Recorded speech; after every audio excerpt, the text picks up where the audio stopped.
Hello, everyone, and welcome to the Easy Allies podcast for the month of February. Happy Black History Month to everyone in America. I encourage everyone to learn something that they didn't know.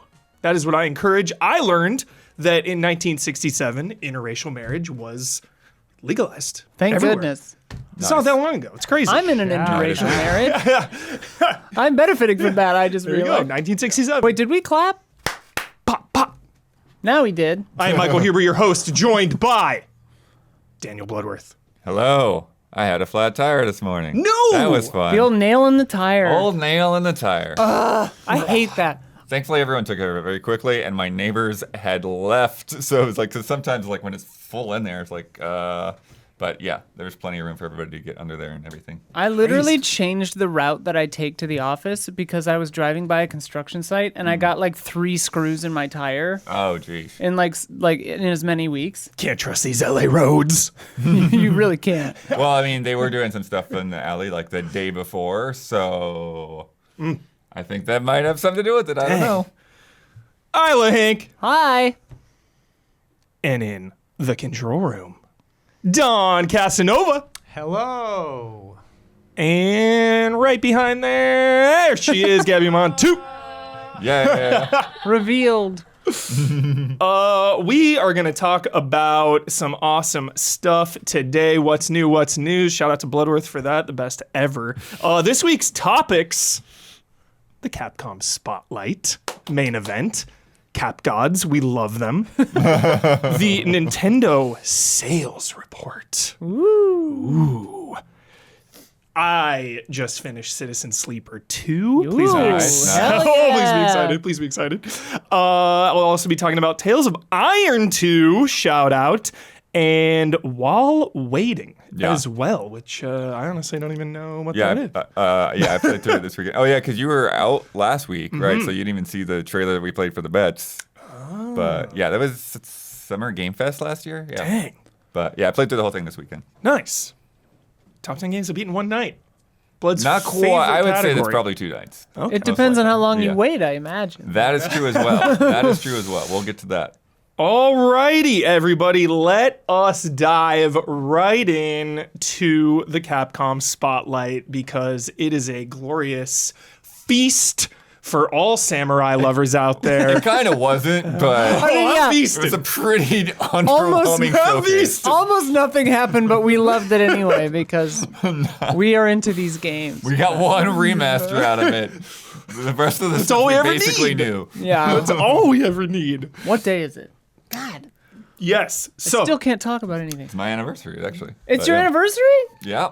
What the frick? Happy What? anniversary! Happy anniversary. Blood? Thank you. how many years? 9 now, yeah. 9. Yeah. What's that, copper? Wow. Yeah. So one Is it? more I don't for a know, I decade. guess. I don't know nothing about that stuff. Can we ask how long you were together before you got married? Oh. Because that's always annoying that you can't add those into the number. I mean, it's tricky because like we had like a couple of years that we were just close friends or whatever. So I'm trying to think about like, well, when we actually like were officially dating. But Daniel Bloodworth out there dating, dude. I mean, I wasn't actually the really. scene. Like, On the I didn't scene, really dude. have a real On the girlfriend prowl. before her. So, yeah, it was like 2002 or 2003. Probably more like 7 is- 2003. Okay. 7 is wool or copper. So, This list skips though. yeah. What do we? Yeah. Chill. You know, just a couple of months before Easy Allies because I got laid off on my honeymoon. Oh, that's right. Never forget. Yes. Okay. The traditional 9th anniversary gift is willow or pottery.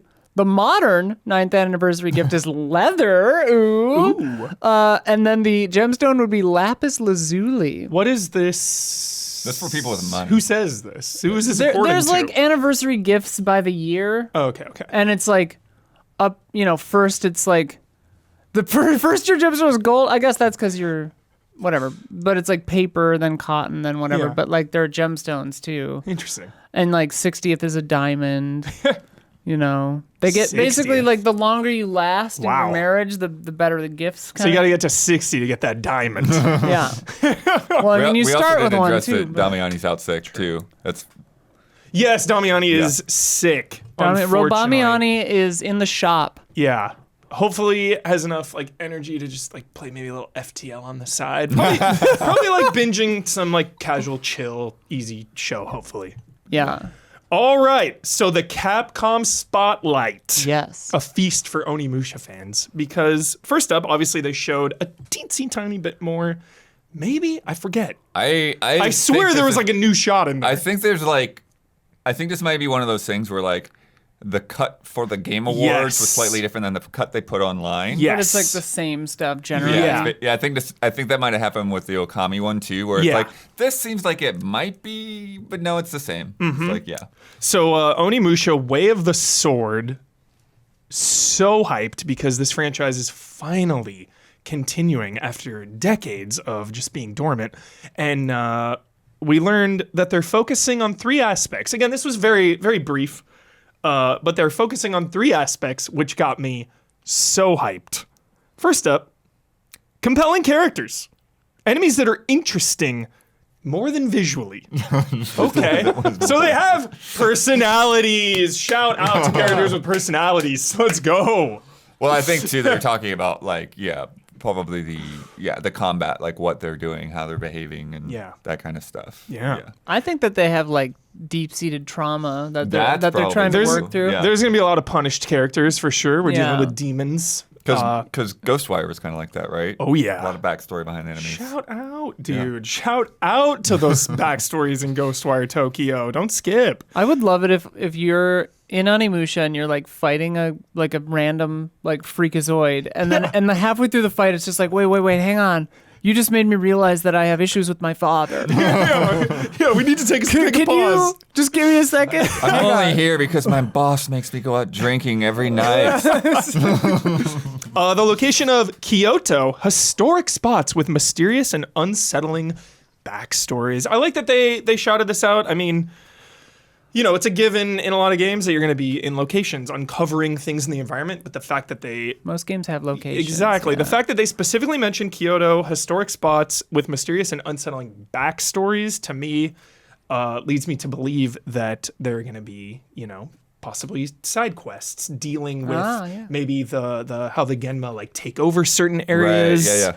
So, and then number 3. And that, you know, they had this in there too, for whatever reason they tied it to Okami, but Kunitsigami. Yeah. They were, you know, there's like, remember Not Kunitsigami Onimusha. exists, but that's the thing. Like, We thought when they first announced it, we were like, is this Onimusha? Yeah, we were like, so it was, What did they say in this? Also based on Japanese lore or something for like lovers that? of Japan or something- lovers of Japanese Folklore folklore. hype. Yeah, I think something that's like what the that. word dude, was. Oh my Kunitsigami gosh. has such, like, anytime you beat like a monster or whatever, you get like the little backstory and stuff. That stuff is so good in Kunitsigami. But that's why I remembered that tie there, like the backstory thing. Yeah. It's like, and the Oni and everything. Yeah. Yeah.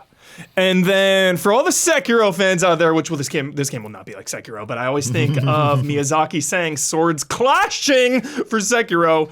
Number 3, the ultimate sword fighting action. A lofty Hell yeah. claim. So this quote, this is what I love. Because full context here, when Resident Evil 2 Remake came out, playing that game at 2 o'clock in the morning, I'm in the RPD, a zombie shuffles towards me and I'm blasting it, its arm falls off. What does my mind go to? Dino Crisis, obviously, like a lot of people. Wow, imagine if a dinosaur, like, that'd be sick. But Onimusha, what if I had a sword right now and I was cutting through these zombies? So they said, the quote, the thrilling samurai action game emphasizes the satisfaction of slicing through enemies and rewards making strategic decisions while absorbing their souls in the heat of battle. Which is so interesting because, like, with a gun, like Dead Space, right? You can aim and be like, strategically, I'm going to take off the legs or the left leg and the arm so that it can't get to me as fast or whatever. But, like, gameplay-wise, how do you do that with a sword? Yeah. Unless you're, like, got aiming the defensive sword, like... Yeah. I know, I was going to I say, it's know. like, because there are games that have tried to do the, like, high right, Zandatsu, high can left. I yeah, target? like, targeting. And, like, that's never, for me anyway, like, it always seems like it stands in the way of the immediacy of sword combat that I tend to enjoy more in a game. Mm-hmm. You know, because with a gun, it doesn't get in the way of the immediacy because you have to aim anyway. Yeah, you're just aiming, so shooting. So it's like, because I've always wanted you to be able to just strategically cut off a limb or whatever with a sword, but like, how do you... Maybe if it's like a counterattack mechanic. Oh. Maybe like a parry or like a block or a stun, and then you have the opportunity to like, go for the arm or go for the head. Or maybe there's some like risk and reward there. Sort of like Soul Calibur 6, I think, where like, if you can do that one mode where you like clash at each other and each player can do like forward, left, right, whatever. Yeah. And like if you pick a different one, you like hit each other. What a call. Like, yes, Isla. I don't know. Yeah. And then of course, making strategic decisions while absorbing their souls in the heat of battle. This is classic Onimusha. This goes back to the very first game. We were talking about it. How does this work? So we were talking about it on Deepest Dive, Min-Max, shout out always.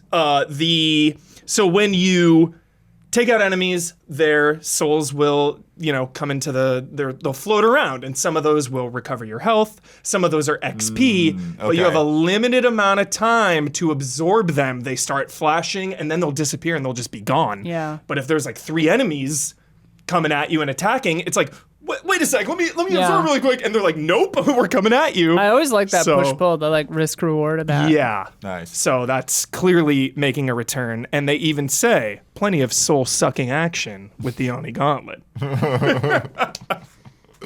And then the final quote. Top 10 things to suck. Yeah. But it's interesting that they say that like Reminds me of Mortal Kombat, that movie. absorbing souls allows you to use special moves. Has that been the case in the past? Or Yeah, you can get like some of them will be mana. Okay. And then that'll replenish your mana, and you can use your sword abilities. got it. And then in the later entries of the series, you can absorb ones that like give you like Super Saiyan shit. Yeah. So, and then the last quote was, not trying to make an impossibly difficult game. So everybody, this is not a Souls-like. This is not even a Ninja Gaiden style. Fans of action can experience thrilling sword fights and taste satisfaction from slaying their enemies. Yeah. So hyped. What are our thoughts about Onimusha? Is this Coming more? back. Because in my memory, there was less. Like, the enemies didn't have swords as much, right? Like, so the focus on sword is. There's a lot of like Genma demon swordsmen. But it There's never also, felt like- like you were like blades clashing. Sometimes. Did it? Yeah, sometimes you do. And then you get in like you lock up. Oh, okay. Yeah, and then oh, you, like, right. push Yeah. But there's Sorry, also, I like- haven't played these since they came out. Yeah, so so I played the fuck 20 out of plus them. years ago. Yeah, Exactly. I loved Onimusha when they came out. But And then there's like ninjas, with like, yeah, Voldo, I remember like, that. That's who I was thinking of. Yeah, mostly. Yeah.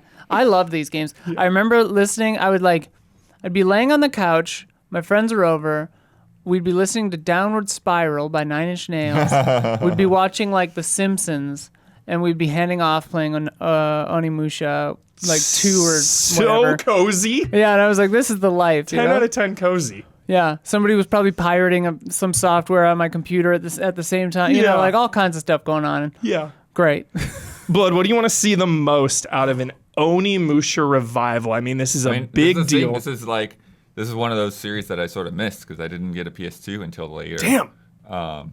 So it's like I saw them at Capcom's press conferences. Like I was there when they revealed a lot of these games, but I haven't actually put the time in to know how they are. And it's like, and that's the thing that's intriguing to me is that, like you're saying, that like it's its own style of gameplay, it's its own style of swordplay. And so it's interesting to me to see what they will do differently that's not a Souls or a DMC or a Bayonetta or a Ninja Gaiden. It's like, what is the Onimusha take on combat in 2025? Or 2026, rather, really. Yeah. Because obviously the original Cell was, Samurai Resident Evil. Yeah. A little slower paced, but like quicker paced than Resident Evil. I hope it doesn't lose that. Like, I'm not to say like that they're bad, but I'm like, I don't want it to go, because it was always like, it was like adjacent to Devil May Cry, but like the more paced, like freaky version. Yeah. And I loved both at the time, Resident Evil and Devil May Cry. And I hope it doesn't go too much toward the Yeah. character action combat stuff. Not just because I'm bad at that, but also just because the Onimusha vibe to me is a little different. Yeah, more for deliberate. sure. Yeah. We're not, air juggling, jumping up, unless Right.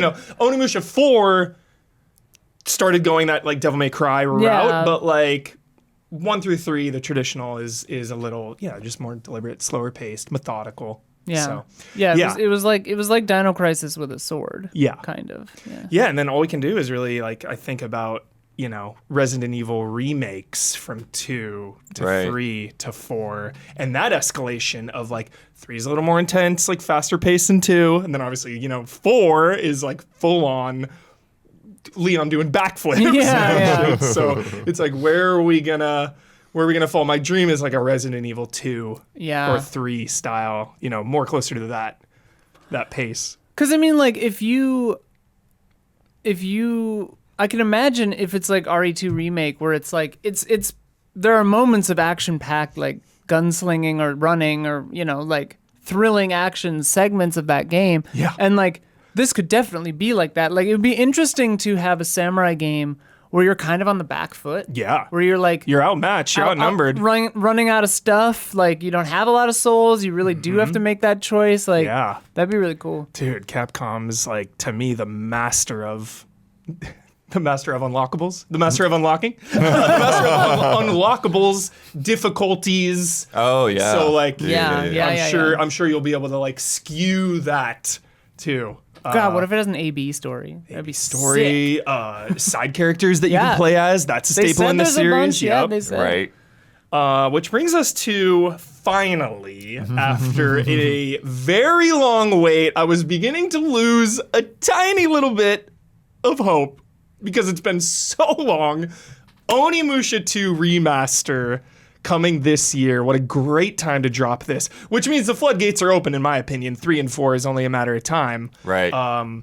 But Onimusha 2, I love Onimusha 2 so much. Onimusha. Yeah, and it's just, again, we always talk about that. We always love these modern remasters as a doorway for new fans to come on in, join this party, get ready, because Way of the Sword is a continuation. I kept thinking it was a remake because Capcom is the remake, remake fever. But it is. It's going to be a brand new entry. So Onimusha 2 coming in, and this one is so good because there's more RPG elements. There's a town hub, which I love, with side characters you can interact with. You can get other items and give them to them. It's one of those games where you have to play it maybe twice to see everything because you kind of have to choose your side characters that you engage with. So that can impact the story in minor ways. So I really like 2, and it just reminds me of a sequel, the original Onimusha is the bones, right? And then 2, a little more ambitious, really fills in those lines. So yeah, really excited. Can't wait. Freaking awesome. We didn't get a date though. No date. I think they did say this year though, right? 2025, yeah. Yeah. For this, yeah. There's hope. Jubei hype. Available in 2025 on everything. PS4, On Xbox One, everything, Switch, yep. and Steam. Switch, even. Nobody's left out. But it doesn't look like it's probably as ground up as the Resident Evils. No, these are this is- remasters. They're just remasters? Yes. Yeah, okay. Just a Which remaster. probably makes sense given the popularity of Onimusha compared to Resident Evil. Exactly. It's an appropriate use of resources probably on their part. Yeah. But yeah, I mean, I'm- Resident Evil sold lifetime even more than Monster Hunter. Oh, which for is sure, yeah. crazy. Oh, that is crazy. I didn't Yeah, know. it's number one Capcom franchise. nuts. More entries, probably. Oh, sure. Yeah, a little more, but still, yeah, it's Resident Evil then Monster Hunter, and Monster Hunter picking up steam though. I think it's probably gonna catch yeah, we'll up. see what the numbers Post are after. Wilds, yeah. But yeah, Yeah. Onimusha is fully back. Fully, this is not just a one-off. We are fully back. We're in it, yeah. Old remasters, brand new entries. Just clearing the way for Dino Crisis for all you Dino lovers out there. It's only a matter of time. I mean, they everything did say returns. that. They did say that Yeah. they're looking at old franchises. Yeah. So there How we go. how many different teams does Capcom have? I wonder. Exactly. How many I don't know employees the do they count. have? Yeah. Yeah. Because And like then they've got something people. like this might be done externally. It could be too, external, yeah. But they've got people working on an Onimusha, Monster Hunter, one or two Resident Yeah, Evils. one or two, exactly, yeah. Oh, yeah, I Probably think they other have stuff. multiple. Yeah. They got Yeah. Kunitsugami coming out of nowhere. Yeah. Like, that's several different dev teams. Like, that's 10 out of 10. wild. 10 out of 10. Yeah. Also, They- shout out to the classic ass Capcom logo. Gives me good feelings. Yeah. Street Fighter. It warms lest my I bones. Yeah, forget. Street Fighter, yeah, Yeah. it's insane. Fighting collections. Like, good God. All right. Capcom's out of their minds. Yeah. They can't be stopped. They're a big player. Yeah, They're the developer of the people, dude. they're a big player. Which brings us to you, Isla. Hey! Speaking of Street Fighter, Yes. Oh, this part. yeah, here we Listen, are. okay. Capcom, they can do no wrong. Listen, they sent the wrong girl for this portion. I was recently at a thing.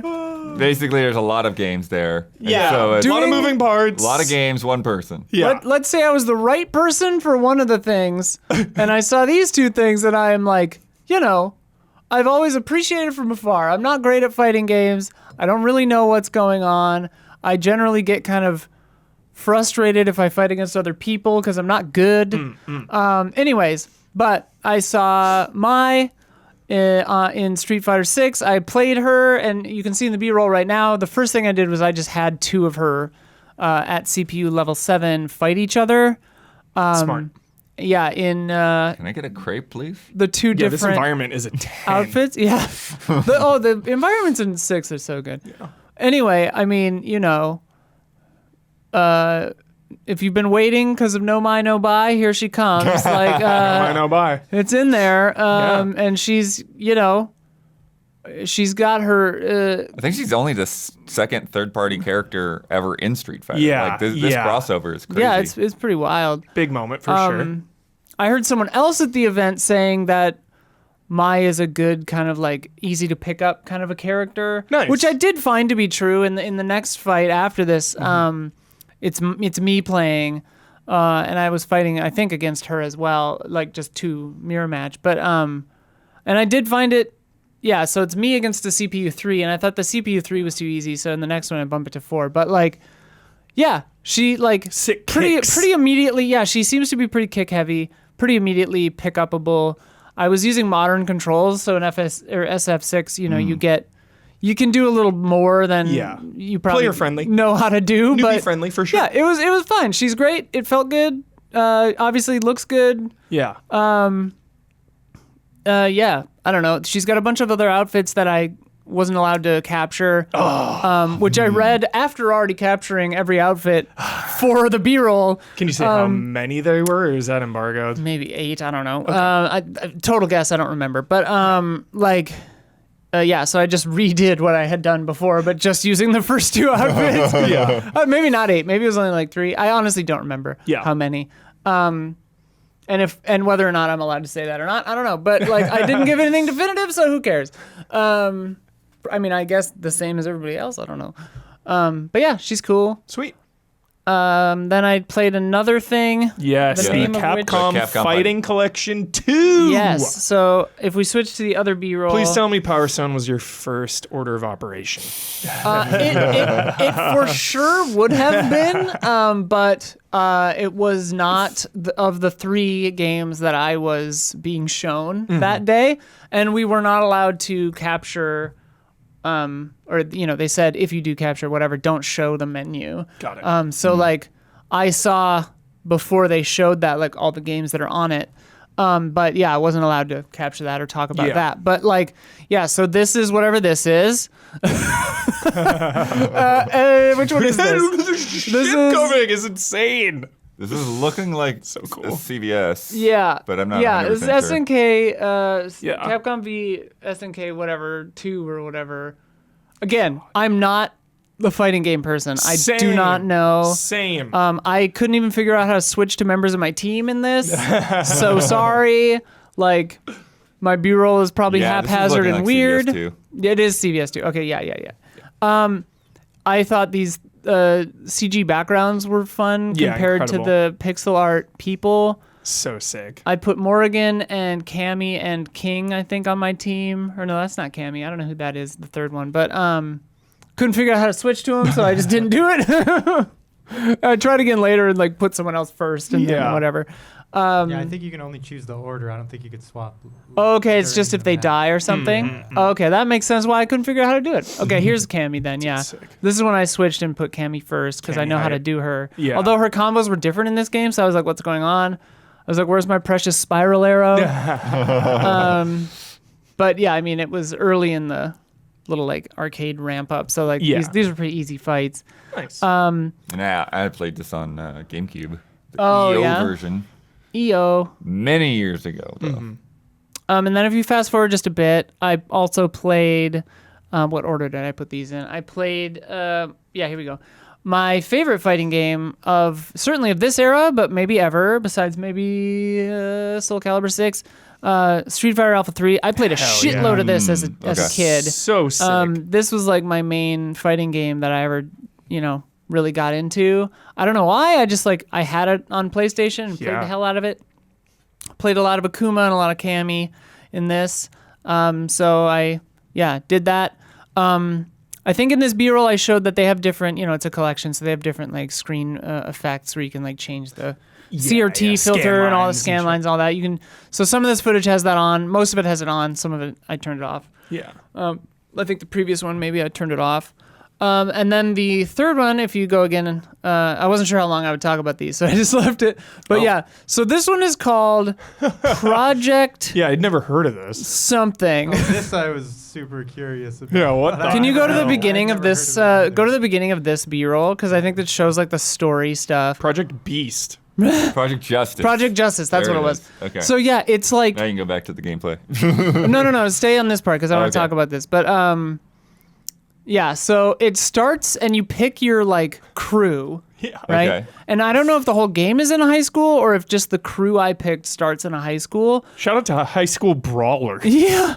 But so I picked this team of these three girls, Yakura, Zaki, and the other one's name is covered up. But Not Jill Valentine. yeah. Akira, yeah. And like it's just them like having to like prove each other to each other, classic anime arc, And the way this game felt was so weird. You move real slow. At least the character I started with, this girl, like moved real slow. Kind of a bruiser, I guess, because I picked someone else later that was a little quicker. But it was very like nascent 3D fighter days. The high jumps are it's like Virtua Fighter It's like vibes. it's Virtua Fighter for Yeah. real. It like felt like Virtua Fighter. And like those have never really been my favorite. I've always kind of gone toward 2D fighters besides Soul Calibur. They just feel weird to me sometimes, especially these early ones. But it seems like this one has like a big story focus. Nice. I'm sure people in chat are like screaming that know about this game, but like, Never heard of it. Like again, sorry. Literally, yeah. Like I'm not, I don't know what I'm talking about, but they showed it to me and I captured the footage. So here I am trying to do my best. But like, yeah, I don't know. This one was like, I didn't like the way it felt, but it seemed cool. Like the story and the character designs were really neat. Yeah. And like, obviously for the era, it looks pretty cool. Yeah. So yeah, I don't know. I'm sure like if you know how to do this game, it is great. Yeah. But I just didn't know what the hell I was doing. yeah. I'm getting in there. I'm mashing. Yeah. Mash it out. And like that did not pay off, at least with Zaki. Yeah, that's the Oh! thing. That's with especially a lot of this era of 3D fighting games. Like mashing it out was not. Yeah. Not the you're way. gonna die. Yeah. Yeah. I won. That was but a sick barely. ending. Yeah, it was cool. was There was some rad. neat, like, and like, look at this, like, mean chain. Oh. mugging to the camera, dude. Jeez. Yeah, the zipper pull is like the chain that she has. It's crazy. Yeah, so anyway, this fighting collection seems cool. Power Stone? Capcom Fighting Collection 2. I didn't get to play Power Stone. Otherwise, all my footage it. would be Power Yeah, Stone. yeah, Because I yeah. understand Power Stone. Because I could play that. Yeah. I I wonder what a new Power Stone would look like in 2025. Right. You know? I would love for the Awesome. arenas to just be like maybe like 4 times as big or something. Like a really Oh. nice little section. In Power Stone? Yeah. A modern one? Yeah. like insane verticality. Yeah, and crazy verticality maybe too. So and some of sick. them would be fun.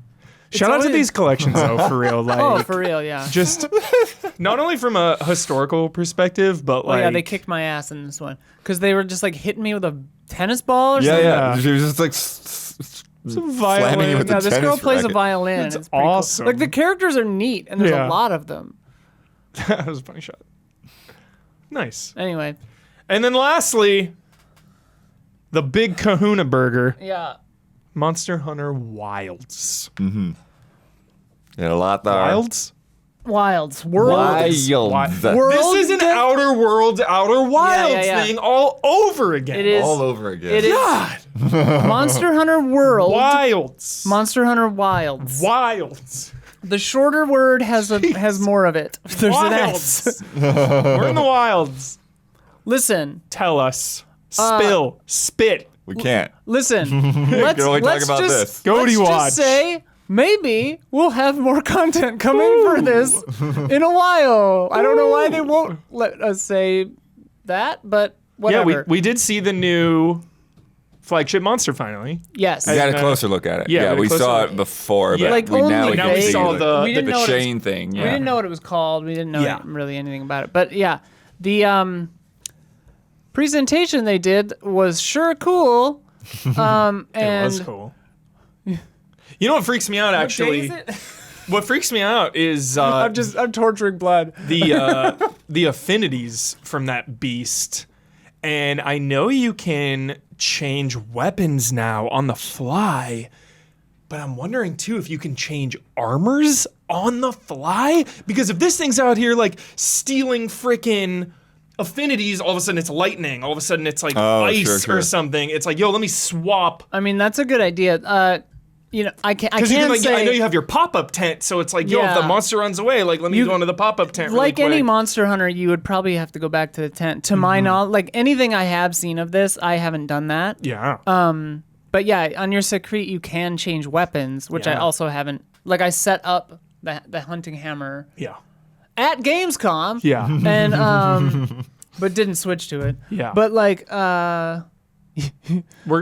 We're gonna peer pressure Gabby to get into Monster Hunter, Dude, so please be ready, it's Gabby. not even pressure. It's an honor. It is please. delight. Yeah. It is a delight.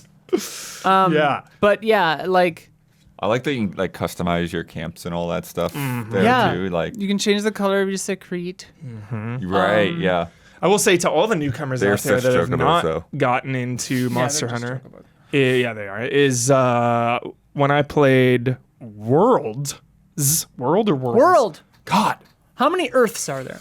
When I played Monster Hunter World, that was like my first hardcore, like, okay, I'm actually gonna like get into Yeah, Monster yeah, Hunter. yeah. Right. And it was a lot. There was a learning curve. This game has Dude. a learning curve. So Dude. just everybody be aware of that. Yes. There is a learning curve, but after a little while, you will become obviously accustomed to it. You just got to train, you got to get into it, and then you'll be a hunter in no time. Well, and also like speaking historically from other monsters, yeah, the onboarding is a little, you know, you're gonna just single player it for a little while. Use SOS flares to multiplayer just the hunts, because like. Oh yeah, that was an interesting thing they talked about. I mean, that's been in there. That's Yeah, been has in there. it? That's Yeah, been you in the can games flare, forever. okay. But like using the SOS flare is basically how you change from being single player to like opening your game to get other hunters in. But also in this one, maybe for the first time, I don't recall.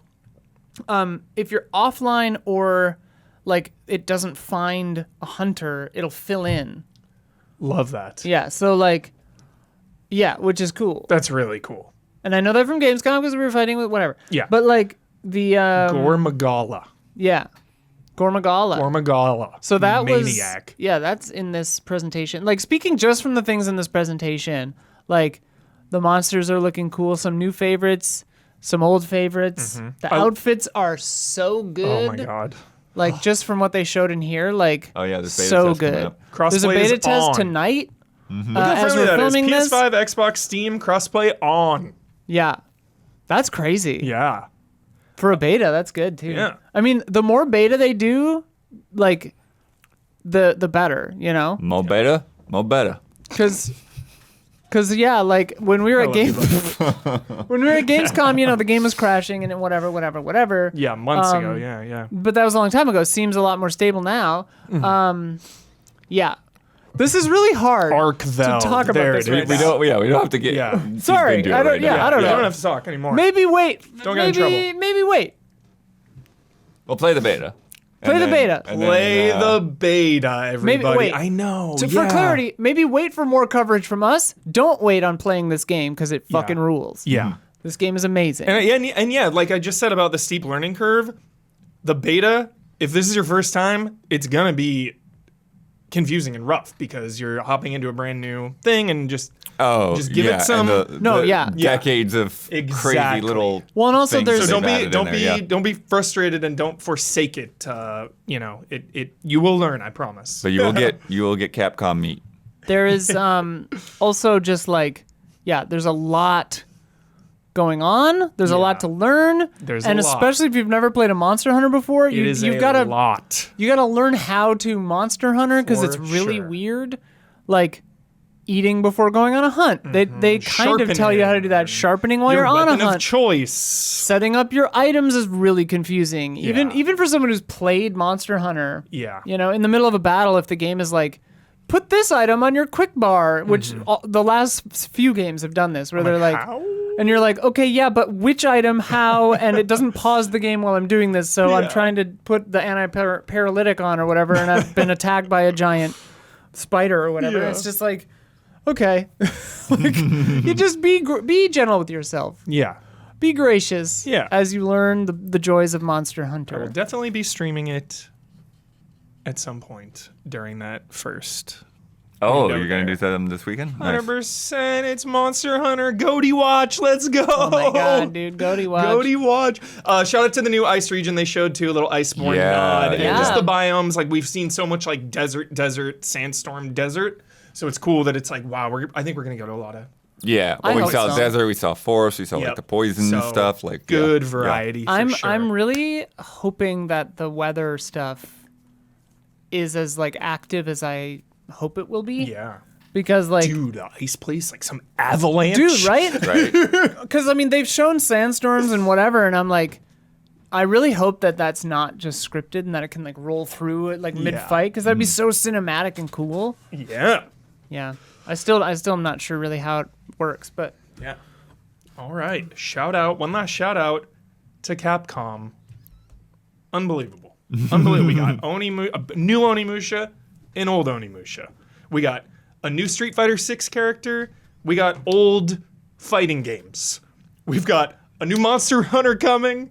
It's just, We got they're cooking. Capcom games. Yeah. That was one of their segments just to like talk about a bunch of stuff that's on sale. Capcom. Yeah. Capcom games. Yeah. So great time to be a Capcom fan. Always. It's always a good time. yeah, their Masterworks all you can't go wrong. Masterworks And yeah, off. Monster Hunter actual final game is just a couple weeks out. Couple weeks Yeah. 28th. out. It is imminent. Clear your schedules. Yeah. This is like Quit your this job. feels like a Dragon Quest situation where people call in sick. Oh yeah. Like, yo, it's time to hunt. Like, yeah. I'm taking the week off. Yeah. Like, Well, so sick. You sort of already have the week off, but on assignment. Yeah.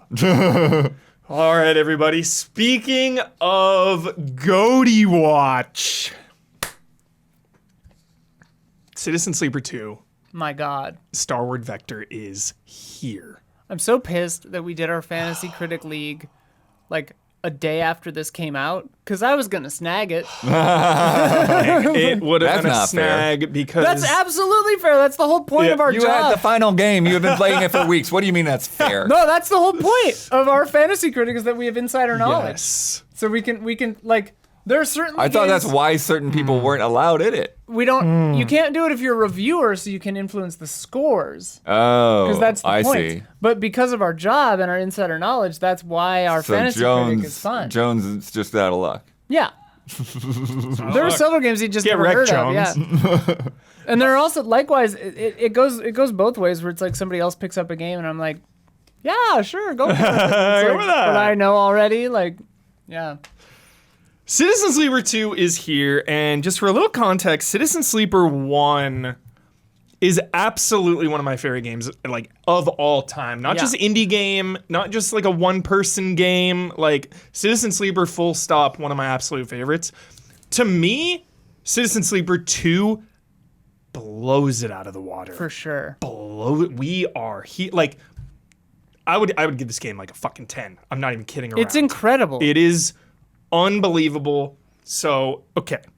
So the first one, you were on the Eye, and it's one location with the first one. You're just in this location, and it's very minimal, and you're just like really managing your time and who you want to focus on in the first game.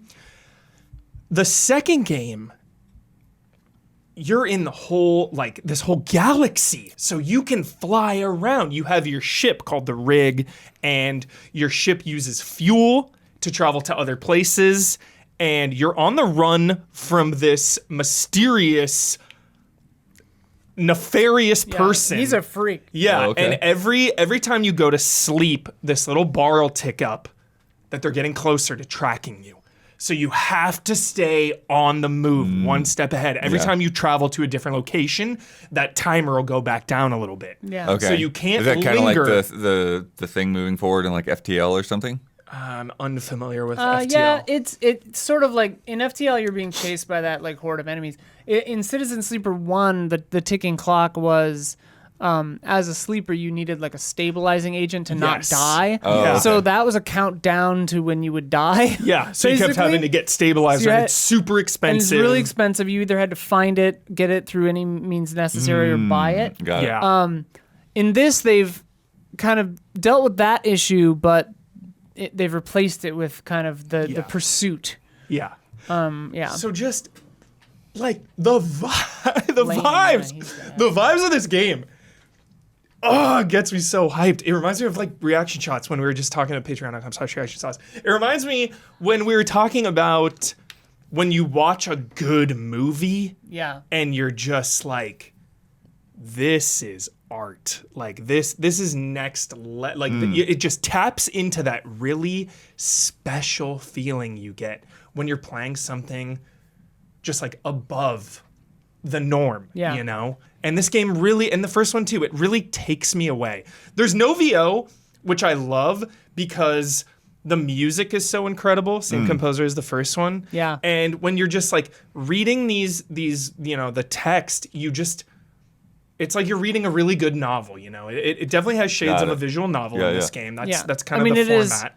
Maximum writing. Yeah. Like it is a lot of reading. Yes. And for a game like this, it all hinges on the quality of the writing, and it's god tier. It's It's god very, very good. like you really feel it. So just an example would be like the whole vibe of the game, right? Is you're part of this crew and you're trying to, outrun this mysterious person, and you just always need resources. You always need resources in this game. So you'll maybe find a little odd job and it'll be like, go out to this derelict wreck and, scrape together some scrap and find this, hidden thing in the ship. That'll be your job.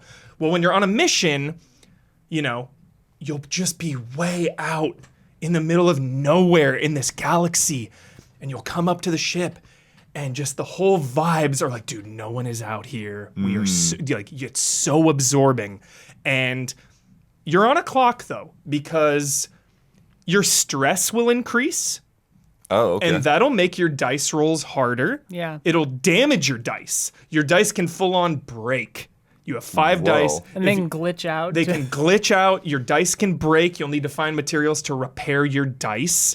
But when you're out there too, you have limited supplies. You can only bring so much food along with you. And every time you go to a new day, Yeah. that'll reset your dice, but it'll also take away some food. Okay. So you're always on the clock. and you had to have bought those supplies.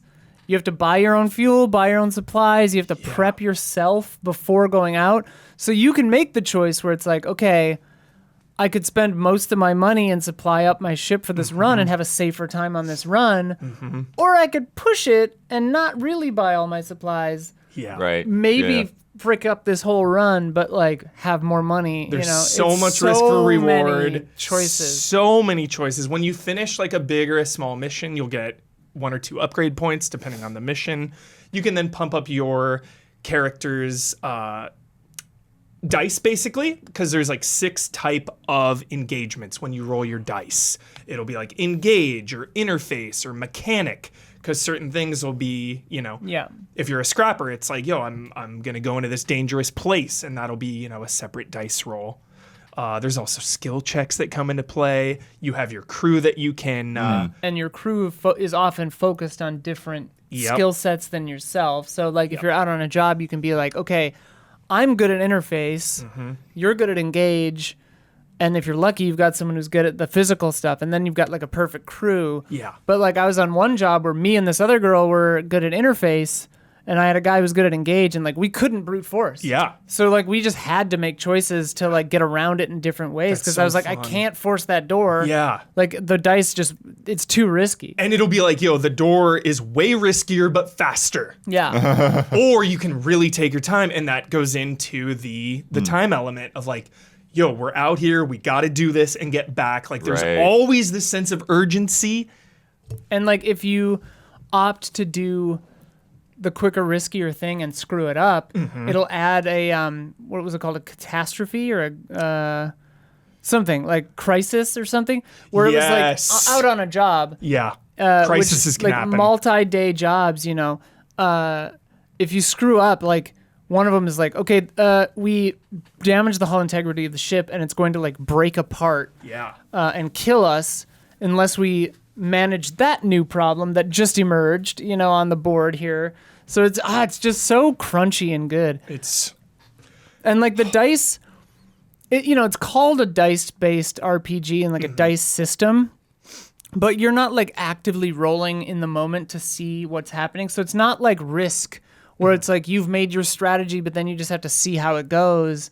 You as you see on the top of the screen in some of the B-roll, like, you have the numbers at the beginning of the day. Yeah. So you know your chances basically going in, and it'll tell you, like, this is a 50-50 positive neutral or 25 positive, there's positive, 25 neutral, and negative 25 outcomes. negative. Yeah. And so it's like you're working with information, and so you're strategizing. The randomness is from the beginning of the day. It's just like, here's how my day's gonna go. Yeah. And like if you start your day and you've got a bunch of 6s, you're like, hell yeah. Let's all right, go. let's make a bunch of money. Let's crush some Let's jobs. find some tough Exactly. rolls here because we have the 6s. Yeah. But like if you start the day with 2s and 1s and 3s, you're like, all right, like yeah. let's Like, take it easy. Yeah. I catastrophically failed. Yeah, Hubert texted me the other Early. day. He's just like, I fucked up. I fucked up. Mistakes were made. Catastrophe.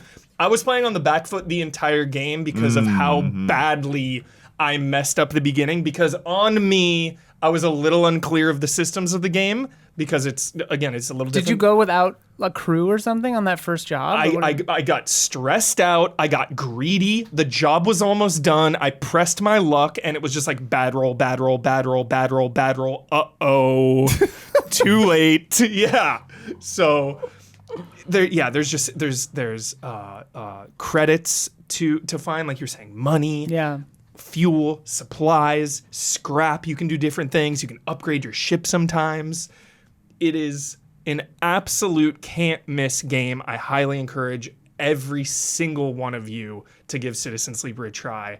And they're cheap. They're like $20. I think this one was like, I checked if you own the first one, it's like $22. I think it's 25 regularly. Fair at any price. Yeah, fair and at like, any price. And it like highly recommend. Has not even been that long since the first game, and a bunch of DLC really that they put out. down. Like obviously, they've got the systems generally, the graphic style generally, and it's mostly just writing. But like, the music, it's still an incredible amount of effort and care that went into this game. Really, honestly, it just shows really, you the like, power of writing. Like one you were of the saying. first goaties for sure. 100%. This is my favorite game. It's only February. This is my favorite game of 2025 by a mile. So far, yeah.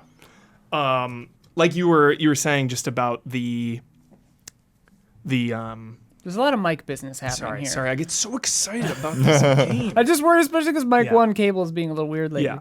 I lost my thought. It's fine. But Like I was saying, what we were saying. you were saying about something. Fuck. Doesn't matter. There's a cat on the title screen there. Yeah. Check it out. This The game characters are great. There's a cat in the first one, but you never see it. So. Classic Oh. cats. Never see it. Yeah. You like lay food out. But Oh, the yeah, power that's of right. writing, that's Yeah, what yeah. you're saying. The Yeah, power yep. of writing. And how this game is just text and like a 3D model of where you are, like macro, not even like in places, just like here's the space station you're on. Right. Yeah. And some like cool character art, and that's it. But it is like still somehow one of the absolute most immersive games I've ever played. It's the theater of the Like, mind, yeah, The it's- RP is so real in my brain. It's crazy. Like any good book, you know, Yes. or experience, yeah, the characters come alive in your head, and like, you know, it reminds me a lot of like Disco Elysium or one of those where it's just like really hinges on the power of how well written it is. Yeah. And just the stakes of two to close it out here. The Yeah. stakes are so much higher. I feel like in this one, there's an urgency to it. Yeah. Like the first one was pretty chill. You know, you had to get the stabilizer obviously to like keep Yeah. keep your sleeper I mean, alive. it's intense, but yeah. But yeah, this one is just like way more Expanse vibes. Oh, yeah. For real. Big time Like- Expanse, Mass Effect, like yes. And it's, you know, I don't want to give the impression that it's just reading, because the Yeah. systems The dice stuff is so fun. It's really, really fun. It's so fun when and you're rolling it engaging. and you're just like, Yeah. It's just a Oh yeah. fun I mean, that's the thing. game. It sounds it sounds like there's that stress. And, Yeah, the that gameplay. pressure. Yeah. Because you know I'm a little critical of visual, not critical, but it's like a visual. If something is like just Not your cup of tea always. yeah, if something is full visual novel for me, I'm like I'd rather probably just watch an anime or watch Right, a movie or right. even read a book or something. You know, if it's full My visual God, novel. a book? Yeah, a book. People Ew. read. People do that. People still do that? Yeah. What about But- candlelight? But because the gameplay in this is so strong with those dice Yeah. and all of the resource management, it definitely feels like visual novel second. Yeah. You know? But I mean, you know, put on your computer glasses, Yeah, because definitely. you're gonna get some eye strain. Yeah. if And you I play had this for too long. I had that unfortunate thought too, where it's like, oh, I'd love to stream this, but it's like I don't want to read for Right. 4 straight hours. Right. Right, yeah. It's just nonstop reading. So, yeah. Citizens Libra 2, it is here and it is absolutely glorious. It has my highest recommendation possible. The absolute highest, the peak, Yeah. top of the mountain, Nice. straight up. All right, Blood. Next up, While Waiting. I don't even know what this is. Yeah, so this is a cool game. It is. Don's gonna pull up my my footage here. The easiest way I can kind of describe this is it is like slow WarioWare. I totally remember this. Yeah. So you are given these situations where you have to wait. So you wait at the bus stop. I remember, You wait for breakfast. You wait for the elevator. You wait for things to download. Whatever. I will beat this game out of spite because I will just wait. I'll wait as No, long as it humor- takes. But this is the thing. So you have like a little notepad that comes up that gives you like a checklist of your objectives, and there Yeah. also those little stickers on the top of the screen. And for every single level, there is a do nothing. Love that. So like literally, do nothing run. You can just turn this on and do nothing and While watch it waiting go nothing through the percent? full game. Oh my Nothing God. percent slow run. Amazing. But the reason I kind of equate it to WarioWare as well is every scenario, like you don't have any idea what's happening. You don't know what your Yeah. buttons are gonna do. You don't know where you can go. You don't know what you can interact with, and so you just have these lists, and it's almost like when you're trying to figure out achievements, right? Yeah. And you just look at a list of achievements, and you're like, what does that mean? Yeah. Right? And you're just like going around and messing with things and like, yeah, so there's something to do with this bag, and I couldn't figure out the thing with the bag, and I couldn't figure out what to do with the dog, but I managed to figure out the bulletin board. It's like, okay, if I take the guy's flyers and I just put the whole bulletin board, then good. But see, this kind of shows though where like, yes, you can just like wait it out, but different levels have different amounts of like, how does this timer work? Some of them, it's a very strict like, Got it. as soon as the time is up, then you've done what you can done and we're going to the next thing. Yeah. Other ones, they get more involved, you know. So like with that one, with the first one, the bus, it's like if you're not at the bus station when the bus comes up, the bus is gonna go without you. That's it. And so then you got to wait for the next bus. You know, so same thing kind of with the elevator. But the elevator, dude, it gets crazy. So, but yeah, now this is the other side thing here too. Whoa. Like, so you start messing with the imagination, and so like you're dodging raindrops. And then he starts imagining that like there's a plane dodging missiles, and you gotta That get looks so the fun. plane through the missiles to catch all the coins. Oh, That's so fun. No, And it's there's fun just as hell. constantly these different There's like a lot of those moments. concepts and ideas That's and things cool. like that, you know, and yeah, this one with dinner, like mom's making dinner, tossing stuff, and then you can start catching the vegetables.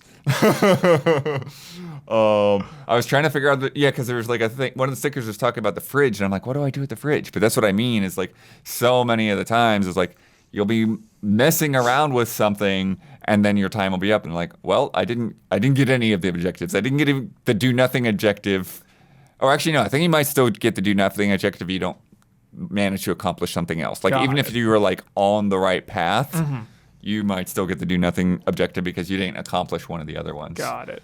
Weirdly, this reminds me of like games I played a lot as a kid, like Borderbrand or whatever, like Oh, yeah. Treehouse or whatever, where the main objective was just kind of like clicking around and interacting with stuff, and it would do like a little thing, and it was basically like a glorified pop-up book for like a computer. That's how I play Myst. I'm just like click, Right. click, click, and, This feels like a yeah. modern, obviously much more elaborate and Yes. thoughtful and Yeah. interactive, but it, you know, it has that kind of vibe to me. It's cool. And so at this It's got a one, really Oh my God, soft, can you shrink? cozy Oh yeah, my you, God. you go through this Wow. funny tunnel in your living room, and you suddenly shrink down to Gulliver like smaller than a Goaty. chair, and now you That's can go goaty. into the mouse, and you meet the mouse. This is awesome. Oh my God, he's like messing around. Yo, someone is watching Great Mouse Detective tonight. It reminds me of the Littles. Did you ever watch the Littles? No. Growing up? No, you never saw the Littles? No. These little guys with tails that just lived in the house. Yeah. Yeah. The Blood, I'm gonna look that up after this. for the do nothing, can you literally like if you push start and put the controller down, would the entire game play I'm pretty sure itself? it would. I'm pretty sure it would just play itself. I think like that would be such a good thing to put on the Windows. Oh, right. This yeah. entire, The entire game. Only it would be flipped, though, We, no, unfortunately. we would yeah. have to just cut it. That's in half. the it's an idle game, dude. That's the Jones way. yeah. Yeah, and so this one here, wait to fall asleep. So again, this is one of the things where it's like, you can only fall asleep if you wait. If you're moving the controller at all, you won't fall asleep. Oh my But if God. you stop, then your deep. eyes will start to get more and more droopy. Oh, and it has the feedback. Okay. Yeah, but there was you saw that on the side. There's this light switch puzzle, and so every time you'd flip the light switch, your dad would come in and flip it back off, and then the next time there would be more light switches, and then there was like this whole memory game. But you'd look around the room and you're like a little kid, and so like you would see like monsters and stuff around the room. Yeah. Yeah. Oh yeah. This one with the shower. It's Looks like so fun. like you're cool. redirecting the water to like splash. in We've all been different there. We've all been there. But then but what's crazy about it is it like literally the first thing that you wait for, you wait to be born. To be You're born. up in heaven All right, in a Ezio. line of spirits. And Oh my God. Don't we have a bet on that? yes, the bet's coming up. Oh my God. It's gonna take forever. I hope so. I bet like 9 minutes. And then you basically like skydive off down to earth at the end. It's so fun. Like full Fortnite. Like, Where are we Oh my dropping? how do you land? And so the Splat. way that this goes through, because there are 100 different scenarios. Wow. That's crazy. Is it randomized? No, it's Okay. a linear thing. It goes through Got it, this got it, got it. person's entire life. Oh, that's right. He's Got like it. growing up. Yeah. So the meta narrative is like you're waiting to your whole Die. life. to Eventually, pass? you wait to Wait die. to or die? whatever, yeah. Oh my God. That's depressing. I forget what the actual last level is. But It's just literally wait to die. That's pretty intense. but That's like a goatee material task right there. It's like, wow, this game's art. But so this one, you're on the plane going to college, and you're just waiting for the flight to end, right?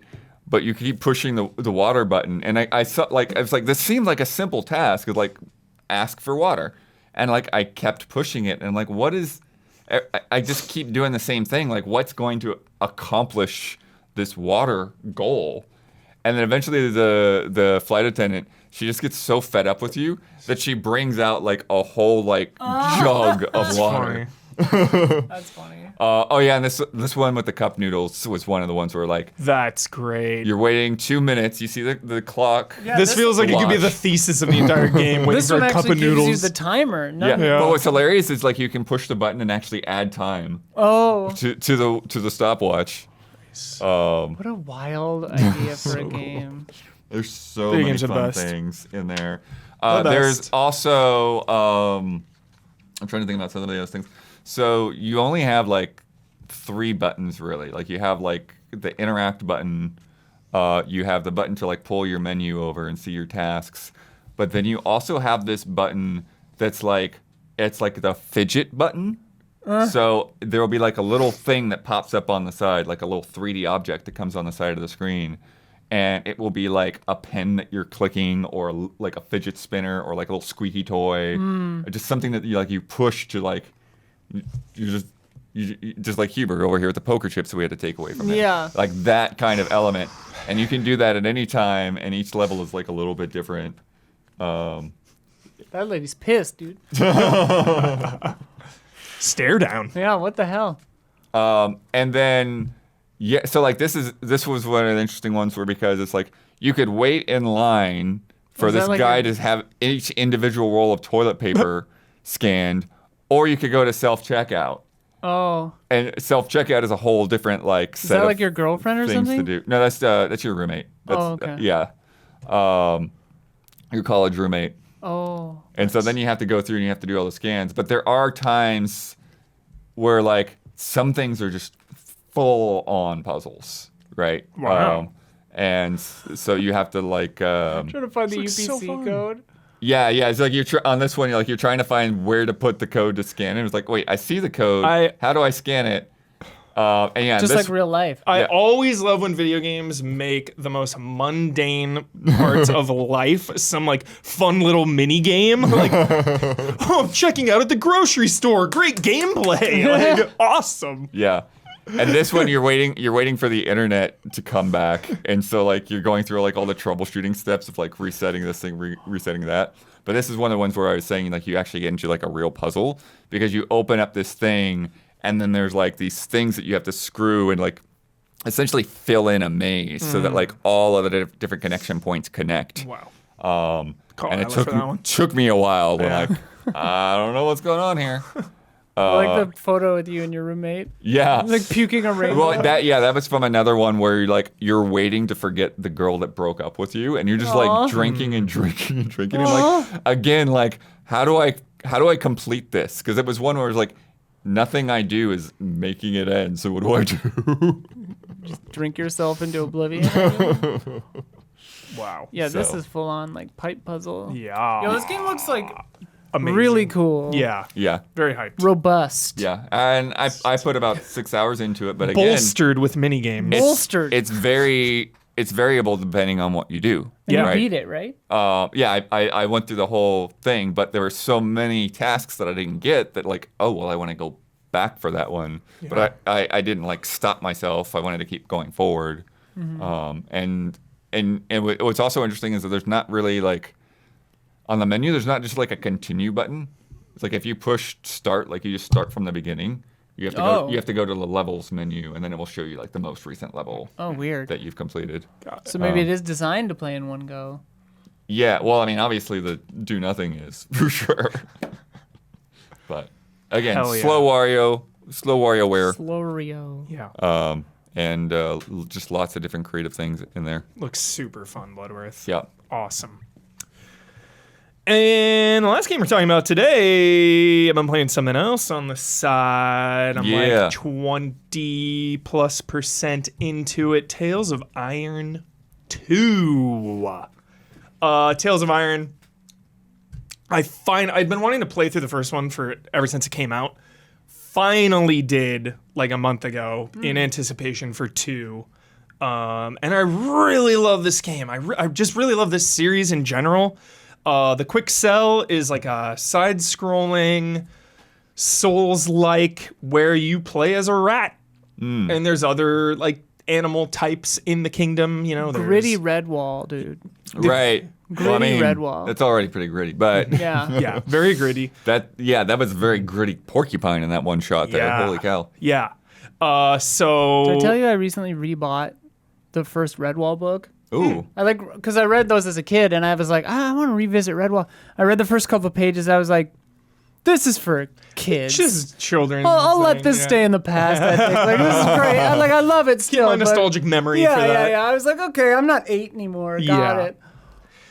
it. So too, it's just bigger, better, like, you know, as you want a sequel to be. You're in a different region Yeah. of the Ratdom, they call the it. snowy Yeah. north. Yeah. Yes. And there are these like the bats, these like vampire-esque bats. Dude. Are the main villains. The frog scum was the villains in the first one. Oh, okay. Now But I it's, love frogs. Yeah.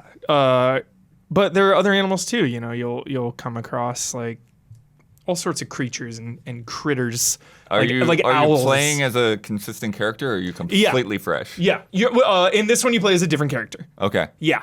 And this character's not even a spoiler. This character's dad was the king, Okay. and that king is referenced in the first game. oh, okay. Okay. So just a little small connection, but also like a cool little way to kind of sync them up. But yeah, there's a lot more in Tales of Iron 2. A lot more like resources and crafting. There's just a lot more items to obtain. The first one was very small and deliberate with what you could find in the environments. Oh, look at that fish The blacksmith. fish, yeah, the catfish blacksmith. The tortoise. Yeah, so just really cool. This whole game, as I was talking about the first one a little while ago, Doug Cockle, Geralt, Oh yeah, the narrator. Yep. is the narrator, and it's just beautifully That's cool. narrated. Really, there's some really funny stuff, like funny, heartwarming, scary, like definitely touches on a lot of the emotions. And combat is really similar to the first one. Someone on Twitter was saying, yo, I couldn't really get into the combat in the first one. You know, it felt really like heavy and slow. And it definitely does. But after playing the first one for a long enough, I really got used to it. It is really deliberate. You know, Okay. Right. so like, yeah, just really knowing Yeah. If when you just to mash attack. dodge, you're gonna get punished. Not yeah. a game where you mash, you know, it's very like, okay, now I'm dodging. All right, I'm going to attack. All right, dodge. So you really got to pick your spots. This one adds magic though, which was really cool. There's like, you know, you get like a fireball, you get like a tornado that you can throw, so you have more tools. There's traps you can lay down this time around. So you just have a little more utility. And it looks like you have a lot of items and armor and stuff you can change out. Yeah, there's quite a bit. Does that work like Monster Hunter, where you defeat a thing and then you use its flesh to? Kind of look that way. They'll drop, like if you kill a certain type of creature, they will drop resources according to them, which you Okay. can then take to the blacksmith and Okay, yeah. level up. You got to manage your weight, just like Dark Souls. You know, your encumbrance of like, oh no, I'm too heavy. I'm rolling slow or dodging slow. Huge shout out. And I know it's, you know, often a budgetary thing or whatever, but like it just it does so much for me to in a game when if you put on a piece of gear, you see it on your character. Oh yeah, oh and yeah, like that seems like a big deal here. 'Cause Big it's like time, you yeah. really are seeing the differences. yeah. And it's like, you know, most games do it, but like Yeah. sometimes it doesn't. And it's not a deal breaker, but it's Yeah. always just kind of like, oh, okay, I guess Yeah. it would have been nice to see that, but okay. And I was thinking about it too, because like, not every game needs to be a 10 out of 10, right? Sometimes the internet will be like, oh, this game like got a Right. 7 or an If 8. it's a like, 7, it's skip. dead forever, Yeah. yeah. But like, and Tales of Iron doesn't do the best in class for a lot of things. Like, the economy's fine, the combat is good, like the story's good, but it's the atmosphere that is top tier. You know, it checks one of those boxes to the max. So it's like that. It does a lot of the heavy lifting. Is the Yeah. art and the environments. You know, this one is all about building up your castle. So you'll recruit people and pump up, you know, different parts of it through resource crafting. Like, Well, and it seems like they've made like I assume is a style choice, but it looks the way things animate. It's very much like my arm moves now, and like my body like moves as I jump and whatever. It's almost like paper cutout puppets, kind of. it's Yeah. so cool. Which is like kind of a cool. Looks beautiful. And I could see that rubbing some people the wrong way, or like taking some getting used to, because at first blush when I gotta saw get the used to it, gameplay, for sure. it looked a little like splashy. Yeah. But then I realized, oh no, it's because of Yeah. this animation style. When you really start getting into it, you do start feeling those hits. There's awesome like killing blows. Yeah. You'll roll back. You have arrows too. You can like fire those off. It gets Cool. It gets there. Yeah. And yeah, just the crafting I really love of like building up the castle, because obviously it starts like in ruins, and you see that progress. And then just So it's like your hub kind of. Yeah, like home yeah. base. I love that kind of stuff. love that. Like yeah. like Suikoden, I guess back in the day made me fall in love with that, where it's just like building up a home base. Yeah. Is just so good. And just like the relationships with the other creatures. You'll go to like the owl. It's called like Nestminster. Oh my god. Oh, okay. We got puns. Yeah, a lot of puns. Yeah, Nestminster, and We're in, dude. There's like it's like a tree village area, so it's That's wonderful. It's just really Love Tree cute, Villages. really fun, and it doesn't seem like it, but this game can be played in like micro doses, which I really appreciate. okay. Anytime you sit down on a bench, it saves. And the environments are small enough, and there's like side missions too. It'll be like, go kill this giant snake in the deep part of the dungeon. You can play this game in like 20-minute doses for sure, or you can really settle in on the long term. But I did want to get that point across, where it's like, this is a pretty big epic RPG that can be really like, if I have a little bit of time to kill, like this is kind of my go-to of like, I'm gonna Great. get dinner in like 45 minutes. I'll pop this on for a little bit, get some good progress. Okay, I'm chill for a bit. So I've been enjoying Unicorn Yeah. Overlord for that in the Yeah. same way, where it's like, this huge RPG, but it's like so digestible. yeah, it's like I have sat and played it for 6 straight hours, Yeah. but I've also played it for 20 minutes and then been like, cool, got that out of the way. Like, Totally. that's that battle done, you know? Yes. That's so great. Yeah. and then just a ton of really intense bosses. So the bosses can be pretty tricky. Again, this is Souls-like. So some of those bosses will be just like, whoa, settle down here, just like insta die. But then all of a sudden, like you play like a couple times, see its attack patterns. Okay, I got it. And always friendly checkpoints before a boss. You just That's like good. rest at a little bench there. I Boss don't coming know if it was in there and I missed it, but is there like a map? Like, how do you get from spot Yeah. to spot? Okay. There's fast travel this time around within the region, because there's multiple regions, and then each region will have like, a little Metroidvania type looking map, not too That's huge, cool. but a nice size. And then if you want to travel to a different region, you go to the dock. And then from the dock, you can go to another dock. So Got it. yeah, Tales of Iron, really cool vibes, really cool series. Geralt really elevates it, as does the art style, and the story and gameplay are rock solid, totally solid. Cool. So Totally solid. yeah, really, really enjoying my time with the sequel so far. And I'm only like 25-30% in, so we'll see how it all shakes out in the end. Excellent. Sure. We've got more to come, but if you've been enjoying the show so far, please take a second to like and subscribe and ring that bell. It really, really helps us out on YouTube. It helps us and you stay connected. And check out that Patreon. Patreon.com. Patreon.com/AZAllies. Rate us on Spotify and stuff too. Mm-hmm. Yeah. Yeah, and if you want to sponsor the podcast and put your name right here in this beautiful space, get in touch. You can email us at info@easyallies.com, and we'll get you all the details.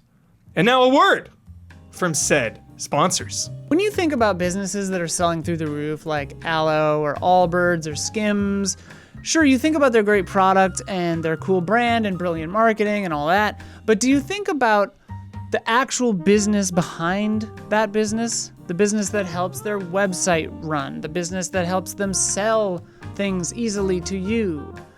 For millions of businesses, that business is Shopify. Nobody does selling better than Shopify, home of the #1 checkout on the planet, and the not-so-secret secret with Shop Pay that boosts conversions up to 50%, meaning way less carts going abandoned, and way more sales going. So, if you're into growing your business, your commerce platform better be ready to sell wherever your customers are scrolling or strolling on the web, in your store, in their feed, and everywhere in between. Businesses that sell more sell on Shopify. Upgrade your business and get the same checkout that Skims and Allbirds use. Sign up for your $1 per month trial period at shopify.com/allies, all lowercase. Go to shopify.com/allies to upgrade your selling today. Shopify.com/allies. If you are a patron of Easy Allies, thank you. We love you. We see you. We hear you. And we hope you are having a damn good day. Whoa. Yeah. All right. Don't you want to feel included in that? Patreon.com/easyallies. So it is time for something very fun because I love when we have information and numbers, hard, concrete facts and stats. It's time for the Nintendo Financial Report highlights. Yeah. Missing Damiani, of course. Of Always good to have course. him around for his perspective on these things. Mr. Nintendo himself. But yeah, this is Nintendo's Q3 Q3. we're in fiscal year 25. Mario Kart. Accounting for when the year ends. Yeah, it was like Q3. Mario Kart. Wait a minute. Yeah, because it ends. It's all insane. Yeah, Yeah. ends March 31st. All right, Blood. What do we got? So Switch sales have officially topped 150 million. We're at 150.8 million now. So perspective. That's all humans. Imagine if you just made a game on Switch for $1 Wow. and everybody bought it. I mean, a lot of people do that. Everybody, yeah, A lot, that's it's a lot of good. people talking about the junk in the eShop Yeah. and the PlayStation That Store shop lately. is full of shovelware. I was hoping for that exact same thing. Yeah, I've definitely seen some of those dollar games. But for perspective, so the Wii sold 101 million. Damn, and think about that. Take a beat. Yeah. Take Yeah. pause to think about. Grandma's had the Wii. Grandmas had the Wii. Yeah. Neighbors and Yeah. people at the deli, like 50% more than the Wii. Inhuman. the Wii. Grandmas, neighbors. They were playing Wii in just about every movie and show. Like, it was always just there. The Wii was just this cultural phenomenon, and we're already, 33-ish% more lifetime. Well, 50% more. 50% more, yeah. Yeah. It's crazy. He said ish. Yeah.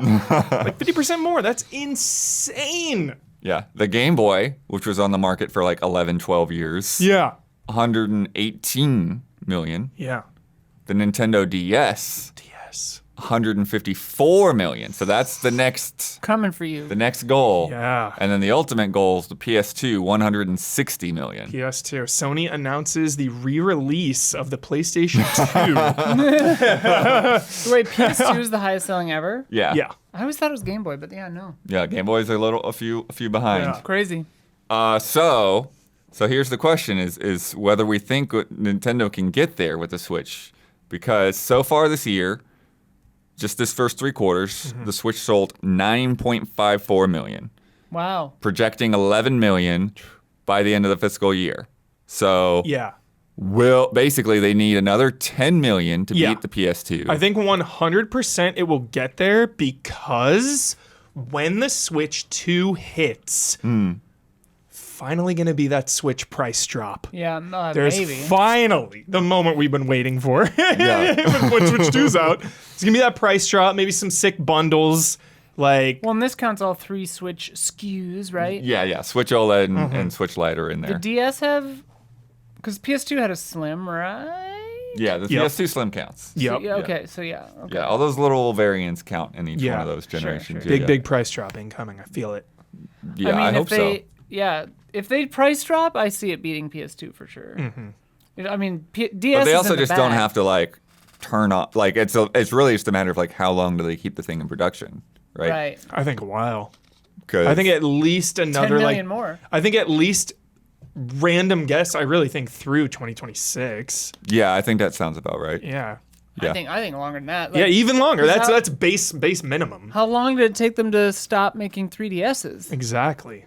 These That was things a go couple on and years on. into Yeah. the Switch, right? Yeah, I could see him selling them for few like years. 5 more years even. Just keep it going.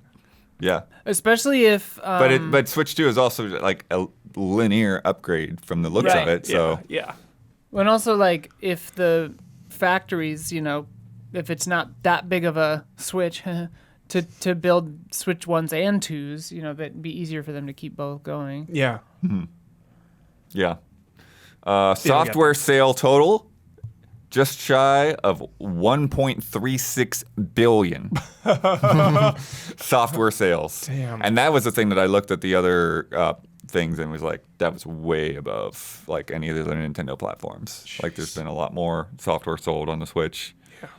So much. And then so far this year, since April 1st until, December 31st, the top 10 best-selling Switch games.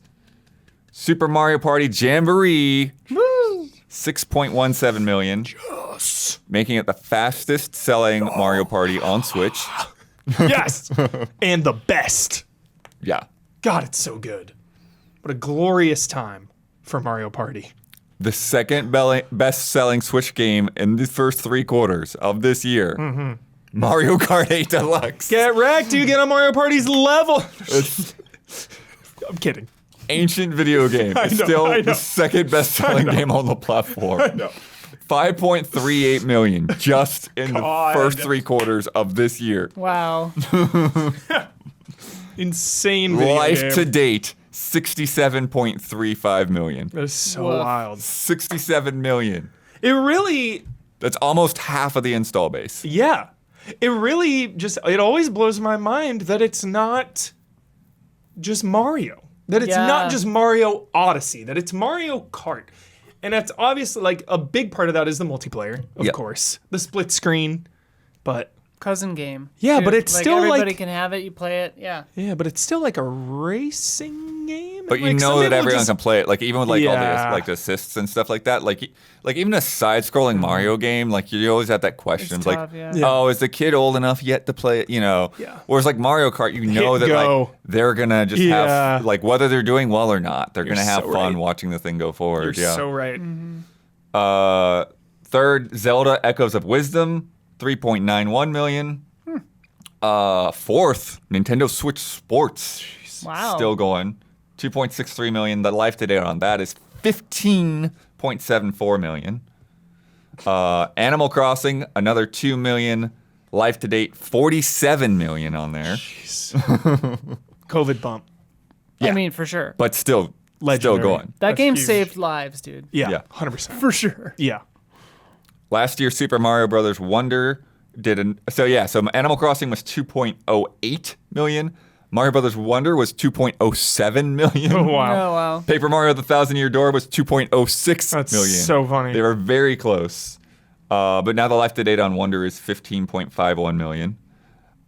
New one, Mario and Luigi Brothership, 1.84 million. Nice. Luigi's Mansion 2 HD just below at 1.8 million. Shout out.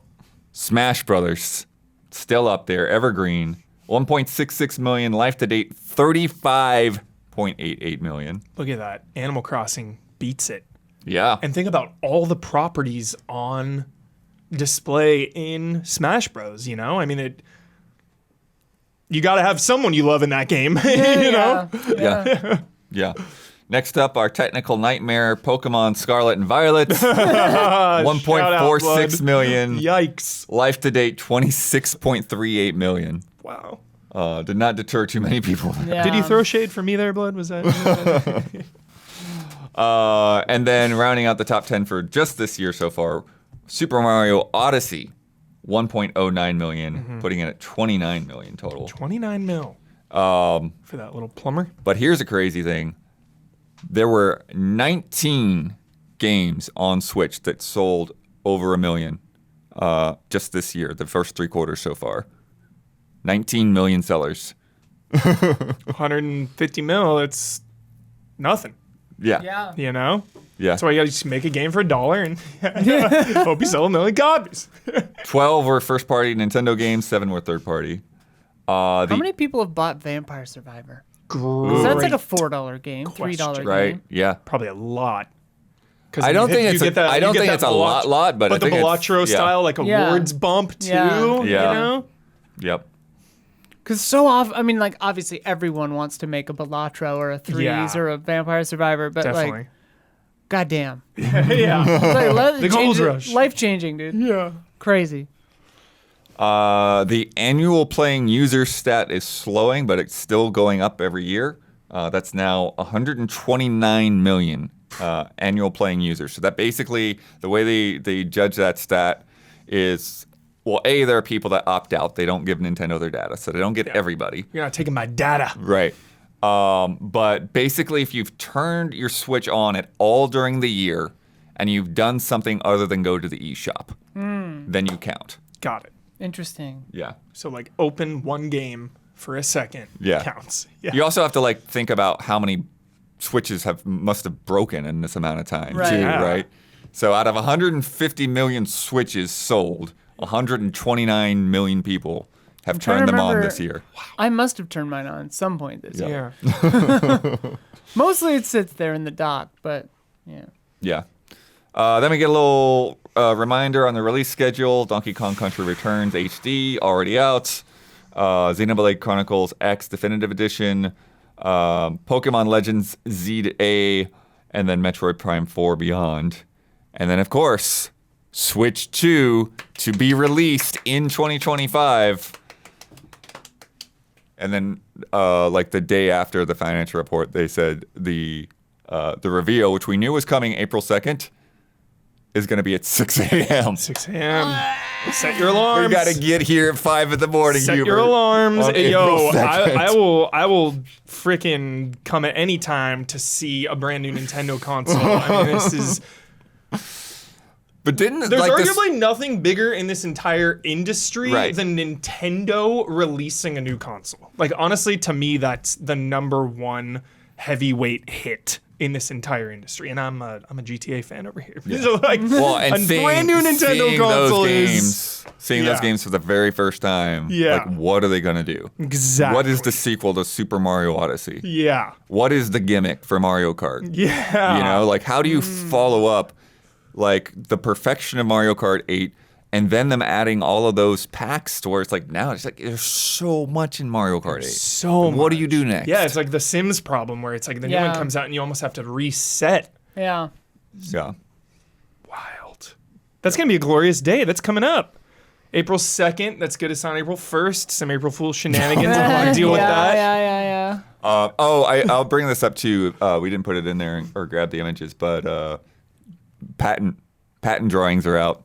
People are looking at patents of the mouse Joy-Cons con? and Leaks. mouse mode. Yeah. I feel like Civ 7 is going to be a Switch 2 launch game. Yeah. I think I it mean, could be. Yeah, it's got a mouse. Mm-hmm. I mean, and there are it's already on Switch console 1. there are console versions of Yeah. the last couple of Civs. Plays best on Switch, dude. He's got a mouse. Definitely does not play best on Switch. I can definitively say it probably not doesn't, but Very cool. Any off the cuff remarks about Nintendo or Switch 2? Any Then- vibes? Any thoughts? they're running one heck of a business over there. Yeah. They're doing all right. They're doing okay. Nintendo doing all right. Yeah. What about you, Don? Silver. Any time's running out. Any pie in the sky Switch 2 dreams and hopes as we barrel towards April 2nd? I mean, I've been wavering back and forth lately with, Wave Race. Is it possible? Is it not possible? Could it be? I'm back in I could be. I think it could be at this showcase on the 2nd. Why not? Why not? Yeah. Show it somewhere in a montage of games coming down the pipe. Yeah. I think it would get a lot of people excited. Back on board. Absolutely. Yeah. Get it out there in the summer. Dude. Because I'm pretty sure this thing is launching in the summer. Woo! I just hope it doesn't launch in like the week of Summer Game Fest or something ridiculous Yeah. like that. Yeah. I'm like, So who is like waiting on who here? We've got GTA 6, we've got Switch 2. Do you think, because we know all the other publishers and players out there are kind of like holding, waiting, seeing what's going to happen here. Do you think either of them, the heavyweights, care about one or the other, or like I they're don't doing think that, GTA they're cares doing about that. anything. Take-Two is obviously going to be there day one on Switch 2, one way or the other. So they're already, lined up with whatever Nintendo's planning, right? Yeah. So like they know Nintendo's launching. They also just had a financial report today, which I don't have the details for, but I did catch something where they had said something like GTA is coming out before Borderlands. Yep. And Borderlands Get wrecked. is coming out before the end of the year. Insiders. So it sounds like at the moment GTA should be on track. Absolutely. But I don't know if they're playing that, playing chicken with the release date kind of thing. Where it's like, Can you imagine? we're just going to say it's on track until it's time to push Until it. it's not. Yeah. Can you imagine if GTA is at this Nintendo Direct? It won't be. But, I Yeah. don't think we can definitively say it won't be. yeah. Wow. I don't think that we can Blood say was that. saying Wow. that. When Blood says that. We got Jeez. Chinatown Wars. It's not off. That's true. Dude, shout out to boosting car stereos in Chinatown Wars.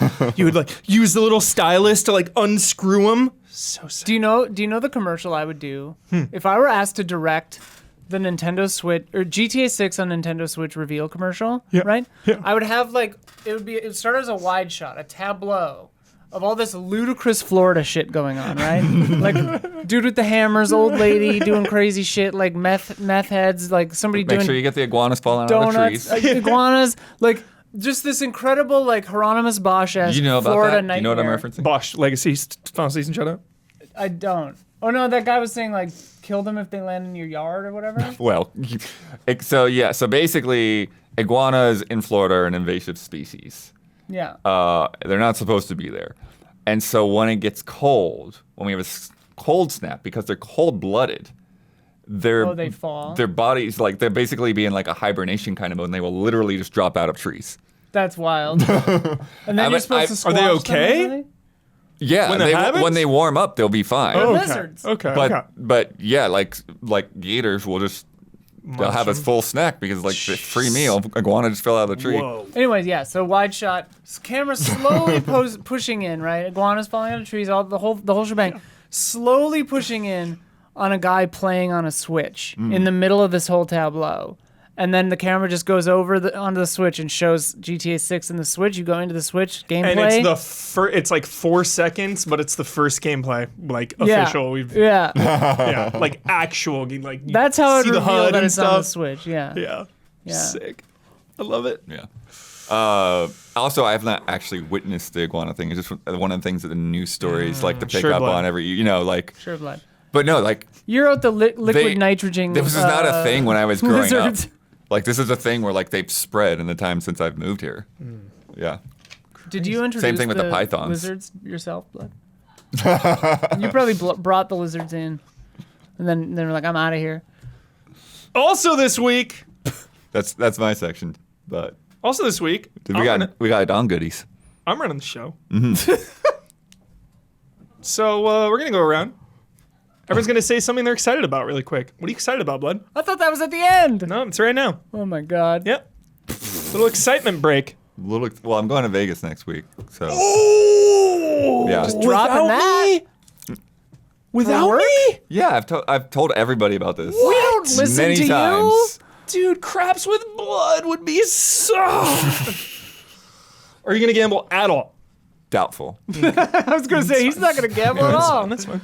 What are you excited about? Huh? What are you excited about? Severance comes out. Severance. New Severance tonight. Oh, I'm like excited about 20 minutes, yeah? Yeah, I'm excited about. We got some people coming over to see it. Apparently. Sick. Is it the finale or just another? No. No, it's just like episode 4. Oh, Yeah. We're early days still Nice. this season. Don, what are you excited about? I'm excited about my Philadelphia Eagles. Here, the Super Bowl's this weekend in the middle of the Isn't night this last Eagles night. fly. Oh, sure. Middle of the night last night, Huber. I woke up. I'm a dead sleep, and I came up with some of my menu. Okay, I'm calling it Eagles Pie. Ooh. Oh boy, it's gonna be yummy. Pie Go. Eagles Pie. Pie Eagles Pie. Pie That's Eagles what Pie. That's what everyone in my place is gonna be chanting. That means they Wow. want round 2 of an Eagle Pie. They're hungry again. Yeah, I'm gonna piggyback on that one, dude. That's what I'm looking forward to because I'm gonna go over to my parents. My grandpa will be there. Have some booze and hors d'oeuvres and snacks and just chill out, veg out, relax on the couch, watch some sick commercials. That's going to be a good time. Also, Don, I was in Vegas last week. How'd you do? Did you gamble? I was technically up $70 total. All right. But then I put on my way out $100 on the Dodgers winning the World Series. Nothing wrong with that. So I have so I left technically down $30, but I have a $100 bet on the Dodgers. So I got a $100 bet for $30. So I Venmo'd Huber $20. we lost.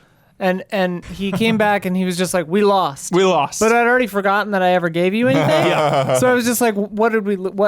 Yeah, roulette. And I was hedging it too. We were in it together. Black odd, let's go.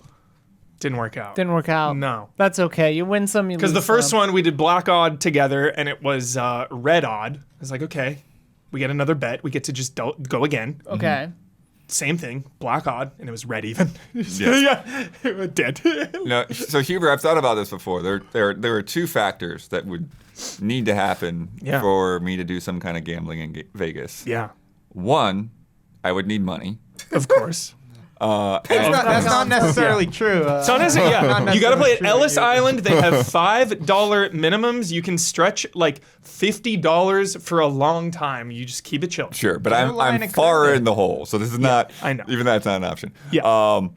Two, I would need to be with someone like you. I would need somebody that knows what The the, guy heck that roller, they're spirit doing, guy. that I would be High with. roller. I'm not just gonna walk up to a table and say, what do I do? Like, yeah, that's a great way for me to win money. Yeah.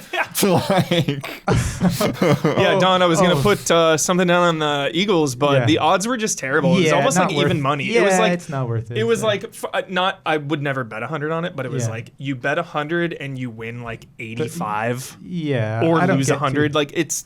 I don't get involved in that kind of Yeah, action. yeah. I was excited though, Huber, when you posted in Slack that picture of that horse racing gambling. Yeah. oh right, yeah. They had that when That I was stayed at the elaborate. Mirage before they destroyed it. They had it there, and they had it like right down at the bottom of our. It was like the first game near the entrance of the casino Yeah. floor. So I would just like kept taking midnight strolls out of my room. I was like, I'm gonna go get a snack, and I go and get that horse racing game again. It brought back some great memories. Yeah, it's like a giant table you sit around and you just wager on these little model mechanical horse horses. riders Yeah. go around and you just Oh, bet it's on the horse, so and then there's like a sick. digital video game looking board of the horses like running. Yeah, and it's I like didn't old play, but it looked diorama of really a fun. racetrack and stuff under like a bubble, kind of like one of those hockey games in an arcade, a foosball, you know. Hockey. Yeah. Oh, so sick. I needed you for that. I was like, I don't know what the hell's going we had on some here, but it fun looks fun. Are the electronic gambling games, certainly they're like regulated, right? Because like Yeah. they could literally just be programs you never win. Yeah, no, that stuff is a crazy regulated. Crazy. Okay, regulated. Yeah, all of the odds and everything. Because like those I casinos figured, make but it was There's just, also this so thing much where, like- money they would never risk like fully rigging something. Right, Because right. yeah. Yeah. But They're there's also already this, making so much It'd be money. bad PR, yeah. But there's also like laws about against them being skill based and stuff like that too, right? Like it's Oh, so really? much. yeah, I guess because if someone was just good at it, right. yeah. Gabby, what are you excited about? She's coming. You got to give her a warning. There's no warnings when I host. Okay, but now we have just like 30 seconds of dead air. We love dead air. No, we don't. Nobody loves dead air. That's not a thing. New episode of The Traders tonight, Yo. and the final segment or final episode of the Real Housewives of Salt Lake City reunion. We finally get to hear from Brittany, who's easily the most mentally unwell person in all of Housewives history. Wow. Yeah, just so excited to hear what she has to say. And are her daughters speaking to her now? Yeah. Wow, that's high stakes. Love it. Love it. Yeah, I because Gabby's been like hyped up on the Traders, so I started watching with my mom because my mom watched season 1, and I have a like long history of watching like Big Brother and Survivor and Amazing Race and like just reality shows with my mom. It's like how we kind of like bond. So I was like, Mom, like let's watch the Traders. Like we should do it. She's like, oh, okay. Now she's just like so hooked. Go over there. She'll like lay on the couch, like rooting for people. Like it's so fun. So we just watch the Traders I together. watched- We're all caught up. I watched most of the British one, but I didn't finish it, so I don't know who wins or Yeah. whatever.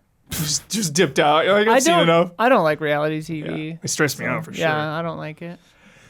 All right, thank you for humoring me, everybody, because it's fun to be excited. You know, you need it. You need to be excited about something, even if it is something small, like a new episode of a show you watch. Like, look forward to something. Yeah.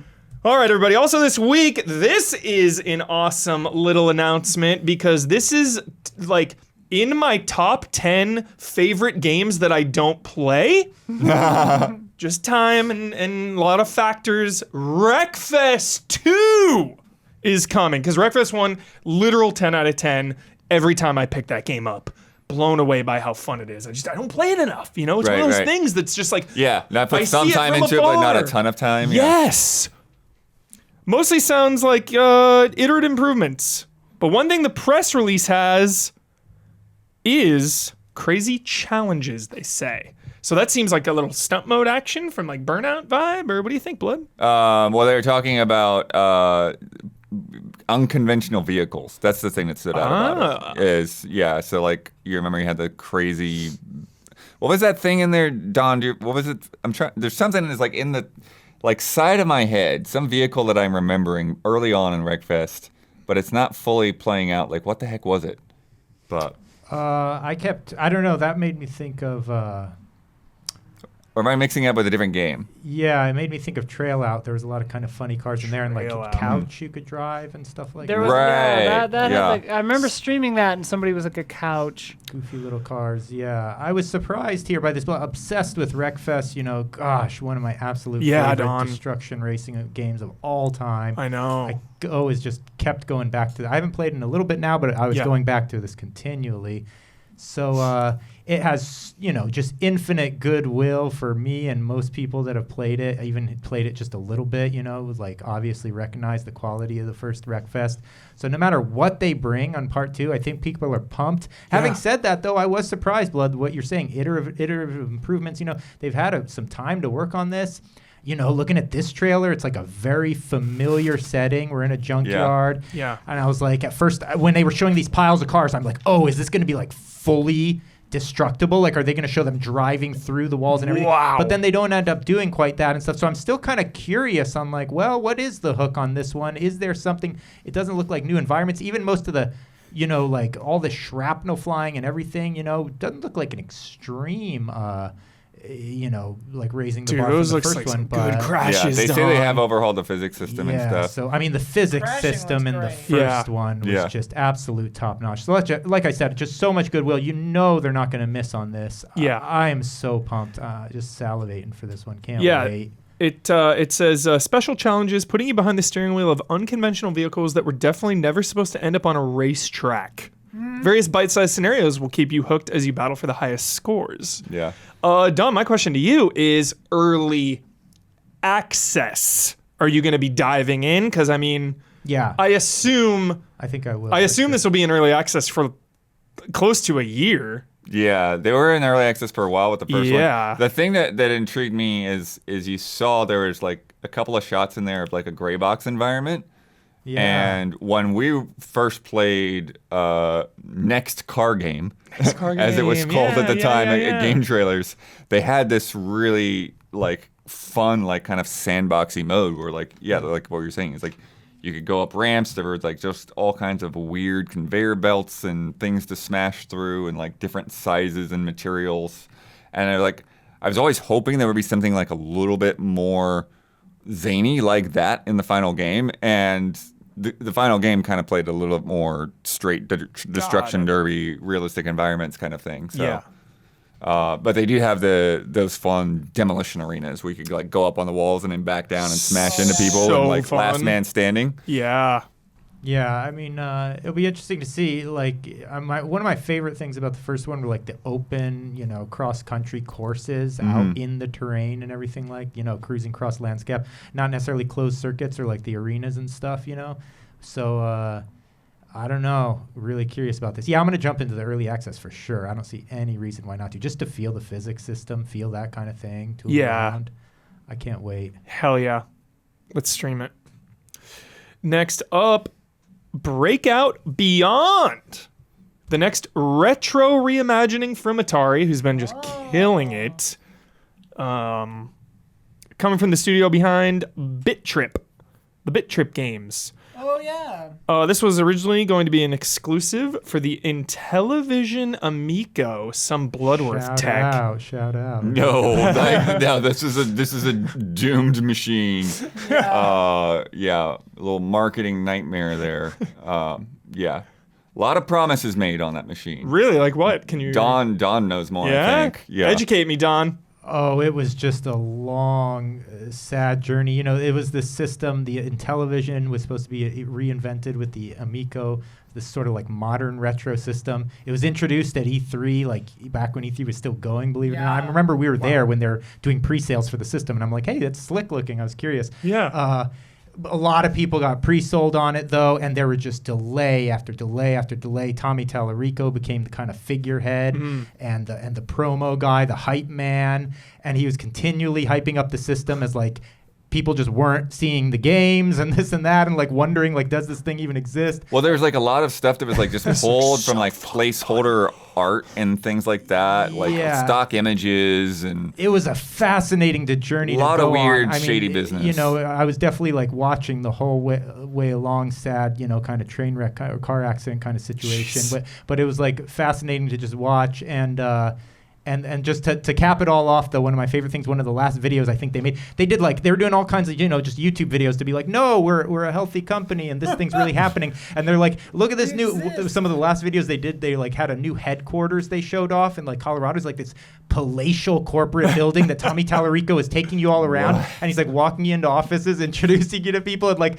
the people are like looking like they don't know what the hell's going on. It looked like they just moved in there like 2 hours ago or something. And then after that, they had another video because everyone at this point, literally everyone was like, "This is fake. Like, what the hell's going on? Are you going to give us refunds?" And then they came out with a video that like still didn't show the games or gameplay. It just showed like the physical boxes of what the system and the games would have when you received it, because everyone's ordering these like combo packs with like games and systems. So it was quite sad, actually. It didn't come through. But, you know, having said all that, it had a few like Atari licensed games that they're going to, like Space Command or something, you know, kind of. It was supposed to be all family friendly or whatever. Yeah, family They're going friendly. with that angle, I mean, they did have prototype systems. They did live events that people showed up to. They got to kind of try out whatever their prototype system was, but unfortunately never reached the mass market. And then I guess when that Atari deal came through, right, Blood, somehow, I don't know how all it worked out that the Amico is going to see the light of day after all. I don't know. I think that they're still saying the Amico is going to come out, but I think they may have lost the actual license. The Intellivision name won't be associated with it anymore. Yeah, sounds like a mess. It's quite fascinating. Either way. But yeah, so Atari basically like rescued this thing and said, "Hey, we're gonna let you finish this." Yeah, it looks so good. It's funny though, they never showed. That's the thing, Hubert. They never showed a single shot of this game. I was like, if they would have showed this trailer right here, that thing would have moved systems, man. That would have been like, yeah, this thing looks legit. Like super legit. This game right here looks awesome. I love Alleyway, dude. Like, it would have brought in orders. It would not have moved in systems because they have not put any systems out. There were no systems. It would have moved pre-orders like crazy. 72 levels. 72 levels and 2-player co-op. Like, I am hyped. What do you think, though, Huber, that. about the left to right action? Can you get used weird. to it? Yes, absolutely, right? absolutely, Yeah, absolutely. it's gonna feel good. It looked like some of the balls actually had travel too. Like one of them was like arcing downward. Yeah. One of them, it looks like it had like a little spider web where it can like turn and. Oh yeah, see it arcs down. Yeah, and it's got a lot gravity. of power-ups like Arkanoid, Arkanoid, dude. Alleyway. I was just incredible. thinking about that when we played it with the special controllers. God, that was sick. Top 10 simple pleasures in life. Yeah. Hell yeah. So excited for that. But I'm pretty sure, Don, Breakout is the original and the others are kind of the copies, right? Yeah. Alleyway. It's always Although it's one of those situations where like I'm not 100% clear. Like, were they copies or do people just have the same idea? They had there were Real so many, fun. and back in the day, you know, it's like games are literally just cloned and then cloned and cloned. Yeah. So like Right, even right. there might have even Breakout been a or whatever. pre-breakout one actually because it was Yeah. just like, I played some. It's so funny when I go to those arcade conventions, you play some games from like the early 80s or late 70s even, and you're like, what? You're like, I've never heard of this, and this is obviously like a huge influence on games that you just never hear of some of the early ones. And, ever since the beautiful 10 out of 10 that is Pac-Man Championship Edition came out, shout out. I always look forward to new takes on classic games. Yeah. Yeah. While keeping the same fundamentals. Like, that is, Arkanoid right there, but just with a nice little modern flair, if you will. So excited for that. And I love that there's co-op. It's awesome. Age of Empires 2 Definitive Edition and Age of Mythology Retold are coming to PlayStation 5 with crossplay. Oh, okay. Age of Empires 2, that's some of my childhood right there. Yeah, oh yeah, for sure. Specifically. One of my all-time favorites. This is another Microsoft on PS5. Yep. Another one of those. Bomb drop. That's pretty cool. The doors are just like slowly creaking more and more open. Yeah. The ESRB has announced a new conference for the games industry called ICON with 2 I's. ICON. Icon. ICON in Las Vegas this April. Can we go? Do you want to? I don't know if we want to go. I'm not sure, Hubert. Hang out with a bunch of stuffed shirts? I'll be down at the tables. It sounds more like DICE than E3 with keynotes, workshops, and elite networking opportunities with executives Thank God. shaping the future of entertainment, business, and technology. Barf. They're also looking for folks from other sectors to join, such as music, film, sports, and education to harness the power of video games, or something like that. Nintendo, Microsoft, PlayStation, Disney, EA, and several others are confirmed to attend. So the heavy hitters are there. Yeah. I mean, Nintendo, I Microsoft, didn't even list PlayStation, all of them Disney. because there's a big, there's 12 or 14 big publishers listed. Yeah. Is the ESRB... That's not the same as the people who ran E3, right? Yes. That's Oh, them. it is. Okay, yeah. Yep. So this'll now, be- instead of doing this'll be real E3, fun they're and doing managed. this. This Yeah. will be managed super well. Oh, it's going to be smooth as butter. and Yes. this will continue to exist for many years, I'm sure. No, it really does read like a convention for lobbyists. Like, Dude. it's just like I don't know. How do we get cigarettes in more games? We need the kids to start smoking again. It is funny that it's in Las Vegas. Yeah. It's like, that tracks. One of the one of the biggest things was like, you got that video game industry's on track to be a $300 billion industry. Is like that's the exciting thing on your webpage. Like, Yeah. okay. Money? There's money in this? Get involved in our money. Yeah. Yeah. Some of these meetings, like the smells of the people in these rooms, it's going to smell like tobacco and sin. The girls are going to come through and they're going to demo these games. But I don't think there are going to be game demos. I think it's going to be a lot of talking. The girls are going to come through and they're going to demo these business They're transactions. going to talk about how their blockchain game is bringing in lots of money, even though there's no way it is. that'll Susie's be in going to teach April. you about blockchain. Iron, bad news. Bad news time. Everybody, there's always bad news. Every day there's bad news. Iron Galaxy has unfortunately decided to lay off 66 staff members as a last resort for a life-saving effort. So, dire straits for Iron Galaxy. They've not only worked on the likes of Rumbleverse, which was so awesome. I think that game was just a little it's just too intense. It was so cartoony and casual and fun looking, but then you get in there and it's like, well, I'm playing a fighting game. Like this is hardcore. Right. Loved that game though, and later seasons of Killer Instinct. And they've also done a lot of support work on games like the PC version of Last of Us Remastered and Metroid Prime Remastered. I remember Last of Us Part 1 had some PC. They worked on both of them. Yeah. They say they've made sacrifices over the years to protect their teams from layoff waves, but they've run out of room to weather the current industry storms. So not a good spot for Iron Galaxy to be in. Shout out to the 66 and Yeah. not good. Cloudheim was revealed this week, coming from independent studio Noodle Cat Games. Top 10 studio names. Love that. Pretty similar to Noodle Cake, though. Noodle Cat. I've never That's even heard true. of that. That's probably what I was thinking. Like, this sounds kind of familiar. Yeah, I was You're like, right, Noodle Cake. Cake Yeah. is Well, there's a another giant studio. cat. What is Noodle Cake? It's another dev studio. Oh. Yeah. which includes veterans from BioWare, Epic, Codemasters, and Disney. It's an action RPG that you can play either solo or 4-player co-op, focused on physics-based combat. Kind of gives me a Eternal Strands. Yeah, no, I was definitely feeling some yeah. similarities there, both Yeah. from the team dynamic and like The the stuff they're graphics. trying to do. Yeah. In particular, they talked about starting with the idea of juggling games from fighting games and turning it into one of their core combo mechanics. So air combos, keep your enemy bouncing around. Quote, mayhem is unleashed in a fully breakable world, Levolution. Players can chain powerful abilities together and coordinate devastating team combos to crush their enemies. This includes tearing down pillars onto monsters, lassoing enemies into tornadoes, shooting greebles out of cannons, or kicking exploding barrels into the fray. Yeah. But the combo looks so fun, dude. Look at it. Nice. Yeah, Like it it really. does. It does look cool. Flashy, but effective. Yeah, it's just like one of those things where like, I saw it's the start of the trailer and I'm like, all right, another game on Cloud Islands. All right. Mm-hmm. And then like the further I got into it, it's like, oh, this looks good. Yeah. Yeah. Also in the news, we don't have it on the list, so I'm sorry, Don, but GTA 6 is on track for 2025. Just talked about that. We are always going to talk about it. We did already. We're just did it. always, you got to count it's like how many days since the last accident at work? 0. How many minutes until GTA was brought up? Also, 40? also this week,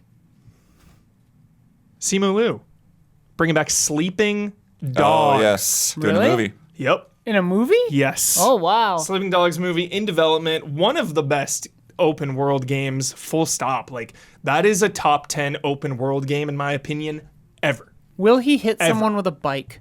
100%. And a fish and throw someone into like a stove? Like, one of my favorite things to do in video games, I made a whole episode about it, is smashing somebody's head into a fish tank. Is this heat actions? Oh, yeah. It's basically heat action. Right, right. Basically Yeah, heat action. it is Yeah, Sleeping Dogs incredible. Fish Market is Yeah. so many things Yeah. to do in there. Yeah. It just made me think. The line of swordfish Yeah. heads that you could just impale people on. I wasn't targeting Simu, but it just made me think of like the celebrity urge to appeal to gamers, you know? And just Some like, celebrities seem to have that. yeah, like if you're, like, if I was an up and coming actor or like an actor at all, like I would want to get in on the good side of an entire industry. An entire industry. You make a video game show or a movie, like an entire industry is then talking about that one thing. So I think it's a really smart move to just get in on that. It's good business. in my While we're opinion. while we're Really prolonging good. the segment, did you hear about the Helldivers thing? Shovels. They pulled a Mythic Quest. Yes. They secretly added a shovel in a patch. Yes. And nobody knows why it's there. I love Did they do this. that in the show Mythic Quest? That's like the very first episode. It's like Oh, one of funny. the first things is that, like the programmer is talking about how shovel will transform the game or whatever, and then Oh, the yeah, I remember that. I saw director that. is like, Yeah. no, we need to make it a weapon, and they have this back and forth and all this stuff. I remember and then that. they end up delaying the game because of the shovel or the expansion rather. But I just watched because I just got Apple Plus or Apple TV Plus or whatever recently, so I started checking out Mythic Quest. Nice. But I don't know. I'm not probably going to keep going. I got like 4-some episodes. Like, this is fine, but I could probably watch something else. A blood skip TM. Skip. I mean, yeah. It's a good show. I don't know. I mean, I it might to- get better. I was like, we'll give it like 4 episodes. It's Before like, before we land this almost off the rails segment, any other in the news anybody wants to bring up? No. Last minute. It's time for love and respect.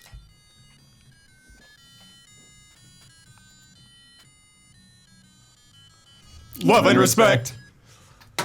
All right. From Demosphere. Good day, allies. What are everyone's guesses 15. on Nintendo Switch 2's Mysterious C button? Oh. Yeah. My initial thoughts for Switch 2 was to get DS and 3DS games supported on the system, as there are far too many forgotten gems on those handhelds. Try Rhythm Heaven and Electroplankton on PC with mouse controls, I swear. It would be insane to see them sell a dual screen attachment. So what if the C button is a cast button? Whoa.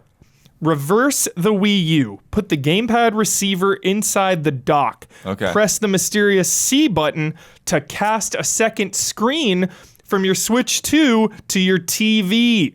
One press, and there it is on your second monitor. Enjoy Breath of the Wild with a map. Also, new Pokemon Ranger confirmed. If this happens, we can call it the Wii U redemption. Honestly, like that felt like Subway takes because at first I was like 100% disagree, and Yeah. they sold me on it. I was like, oh, this is actually kind of a fun idea. Yeah. Like that'd be kind of cool. Yeah. I doubt mean, it, but it's cool. Well, but the thing is there are a lot of, like a lot of things that will just cast to the TV. Oh yeah. And so, like, even if it can't do two screens at once, I'm wondering if potentially, like, okay, what's that? Sorry, I was reading. Was it like close up on you? You stayed on my camera. I can't see it as easily as I could over there. But yeah, so I'm wondering, like, yeah, if maybe if you wanted to hold the whole Switch and have it on a TV, I don't know. But yeah, if you could actually do dual screen stuff, Yeah. maybe if it, you'd have to have games that perform differently. It wouldn't be every game. I'm just going to say it for Don. I hope it's a 3D button. You push the button, the game goes 3D. You took the words Boom. right out of my mouth, Hubert, because listen to this. But you would need a slider, What does right? the C stand for? I like the way you're thinking with that too. But the length you hold it down for, it works similar to a slider, right? So you hold it the 3D becomes Gets more more intense the 3D. longer you hold it Just down. holding that? Yeah, why not? I was complaining about the Switch too. I said, where's the gimmick? That would be the perfect gimmick. That button activates glasses-free 3D. That would be revolutionary. Go. Yep. Yeah, it's interesting because Not impossible. we're referring to it as a C button because of the leaks, but it doesn't actually have a name Right. on the official. So, but Yeah, it is. the glasses leak free is that it's some 3D kind would of be community epic. button or something. But God, that's what it needs. It's what's missing. 3D. I mean, we There are was in the some year of a talk new about it. Avatar But the movie. community- 3D's Yeah. on the menu this year. yeah. Yeah, there was some talk about that. Community versus the share button already. Like, I don't know if that feels redundant, but And just all those new regulations of like, the whole sharing thing. You have to go like outside of the social media now to like post something. I mean, you don't have to. That's just because he's charging them way too much Yeah. money. There's just to like an get the extra API step. now. Yeah. Yeah. So nobody wants to pay it. So- Exactly. I think it'd be interesting if it was like, I mean, I like the creative, gimmicky, out of the box ideas, and like, yeah, it does. It weirdly, even though the Switch itself is a gimmick, it does feel like, what's the new twist? What's the Yeah. gimmick? Yeah. But like, Which may be to come. We might not know yet. well, Yeah. but like The mouse to me is thinking already, along, like, a I mean, the cool- mouse is a gimmick for sure, and it could be something to do with that, where it's like change it to mouse mode or something. But maybe it's just like a hardware-based graphics or performance button. Like a beast mode, you click it and the Switch like Overdrive. Switch goes into 4K and it drains your battery, but it like looks amazing for 20 minutes. Fog starts shooting Yeah, out it's of like the top shoots of it. smoke it could out be of a the top. fog button. That'd Fog be sick. button. If it just ejected a plume of fog from the top of the Switch too. Or it's like because people talk about smelling the top of the Steam Deck because it has that weird Right. like, and Valve was like, it's not She's dangerous, out but of- please stop doing Please this. stop smelling it. What if Nintendo builds in Smell-O-Vision? Oh my It's God. the Smell-O-Vision button, Well, it's like one of those things where it's like it's not dangerous, but it can't be good for but you. well, I guess it's not dangerous in normal use, but like if you're just smelling the vent, that might not be good. That might become dangerous. The data is not my in vent. yet on how bad that is We for have you. not experimented on people to tell what's gonna happen. There are people chained up in the Valve dungeons that are trying to see how long it takes smelling the vent before Yeah. you die. But Switch 2, all will be revealed in just two At short 6 little a.m.. months. 6 a.m. God, 2 little months, and finally. Don, are you going to that? Do I have to go to that? What? You should be at that. I should Yeah. probably be at Switch that. 2, biggest. Oh, Switch 2? Yeah, I'll be there. Absolute biggest. A new Nintendo console. It's so exciting. I hate getting up early though. Same. It's like the worst thing of normal life. Wait, what day of the week is it? Probably a Tuesday. At what time did you I say? feel like it's always 6 4 a.m. 6 5 a.m. I get People to will be sleep in. awake. I get to sleep in. That means, Isla, that's nice. I suppose you got kids. Yep. I'm up at 4:30. God almighty. Yo, also this It's week. a Wednesday. Dude, Wednesday. also this week, Dawn, that freaking Jurassic World Yeah. Hell Knight again, looking Doom dinosaur vibe, dude. Xenomorph looking Holy dinosaur. What the hell? Shit. Yeah, it looks just like a xenomorph. Dude, it looked like a Hell Knight from Doom 3. That was immediately what I thought. Oh, that one. Yeah. We're talking about that other dinosaur. Yeah, a couple of them have very unique looks. Freaking sick. What was the other big trailer that just came out? Fantastic Four. Oh, Fantastic Four. Right, Fantastic right, Four. right, right. Looking wholesome, looking sweet. Yeah. Tommy Martino. Hey, allies. I really enjoyed the GOTY deliberations this year, and especially the discussions about rebirth and pacing. Excellent. I'm really glad you liked it. As a noted open world hater, I decided from the start that I was skipping most of the open world side stuff. I really enjoyed my time barreling through the main story quest and was a bit surprised to find myself actually wanting to go back and 100% all the mini games and Chadley bloat after I had rolled credits. Bloatly. It was a nice excuse to get to spend more time in this world with these great characters and battle system. Yeah, some of those like battle challenges are so tricky later on. I think that's a great way to approach that kind of a thing too. where it's Honestly. like, do it later and optionally. Yeah. Yeah. For sure. Yeah, because if you're just like systematically checklisting it, it's like It was really killing the. I mean, I still haven't Yeah. finished that game because the pacing got so tanked. yeah. And I was loving the characters and story, obviously. It seems like people who took my approach mostly enjoyed the game's pacing, while completionists Yeah. who tried to 100% each zone before going back to the story hated it. It's a mistake. I think the game is really designed around a set your own pace approach. Like Blood and I always talk about The Witcher 3. Right. My question is, short of just deleting a bunch of stuff from the game, can you think of any way it could have been rearranged or better communicated its philosophy that would have been more your speed? Should they have saved some of the checklist objectives until the post-game New Game Plus, Yeah. but put up a big flashing, you can come back to the stuff later sign? Made Chadley even more annoying to goad you into moving on sooner? What do we think? well, it's yeah, I not, mean, it's- not possible to make Chadley more annoying. I will not hear this Chadley slander. I mean, it's such an interesting quandary, though, right? Because it's like if you say, hey, you can come back later and re-engage with this stuff, that spoils the fact that you can come back later and re-engage Exactly. with this stuff. And like in a story, especially like this, where you're like, hey, is my protagonist like going crazy? Like what's happening? You know, like Yeah. you don't know and I wouldn't want to know. And like that would ruin the story. And you know, gating it behind a New Game Plus is like, that's great for like the super hardcore Damianis who like will do that, you know? I mean, like in Souls games, like I would do it, but like for someone like me who like has played the original and stuff, and I'm going through and I'm thinking to myself like, okay, is there going to be some kind of like, I don't know, emerald weapon or something hidden behind doing all this stuff Right. Yeah. that I'm going to want to fight 100%. because I want to get whatever that reward is, you know? Yeah. It traps me in doing it because it's like I'm hedging my bets, you know. Totally. So I'm not sure what they could have done differently besides just like put less in. Yeah. But I don't really want to enforce that either because it's like, you know, a lot of it was pretty good, like kind of cool. I think some of it, like going up the towers and like all the like combat challenges and whatever, like that stuff I was like not super thrilled about.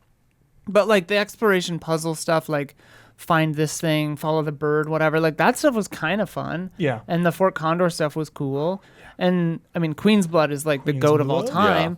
So it's like, I don't know. Yeah, I don't know. So tough. It is so tough because you're compelled to do side content for a variety of reasons. Like one of them, obviously, like you said, is like being rewarded with something. Like if this Yeah. is an RPG or any game, like if I do that, my character is going to be stronger. I'm going to do Right. it. And we're trained by years of RPGs to be like, because, you know, RPGs, especially in the 90s, were like, if you don't do all of this, you're going to get suddenly outpaced Yeah. in Right, like Act yeah. 3. Yeah. Like everyone's going to be so hard, you're going to die Yeah, immediately. that's the thing that I would worry about, like taking their approach is like, okay, I can come back to this later, but then when I come back to this later, it's like it's just going to be Easy. a cakewalk. So Yeah. like I might as well do it now while I'm at the appropriate level. Yeah. Obviously, they have that dynamic difficulty that you can Right. turn on now, but And then story reasons too. It's like I don't want Yeah. to miss a cool like side story. But, Yeah. you know. right, yeah, they've got some fun side That stories was my there. main thing. Yeah. Is like I don't want to miss getting a new summon or like a story thing that would unlock if I do all this. Like I don't whatever. particularly love the way the summons are in this game, though. Not really, because but- it's like them just all being in a Digital. freaking virtual simulation, and like, but then you still go to the caves, and I'm like, why don't we just go to the caves and then like a and fight sick it. summon happens, Right. like out in the field somewhere. Chadley does kind of neuter the immediacy and the like kind of excitement of a lot of that stuff to me. Whereas like instead of having it be real and actual, it's just Chadley, dude, I don't know. Like I don't have anything against Chadley necessarily. I mean, he talks too damn much, but like his content was just irritating to me, and like it did feel so like go get all the towers, like Brandon Jones kind of like check the map off. Yeah, I do think like probably what maybe could have worked if there's like some kind of balance, like some kind of split to where it's like, okay, there are some of these things that are out there while you're going through the main story.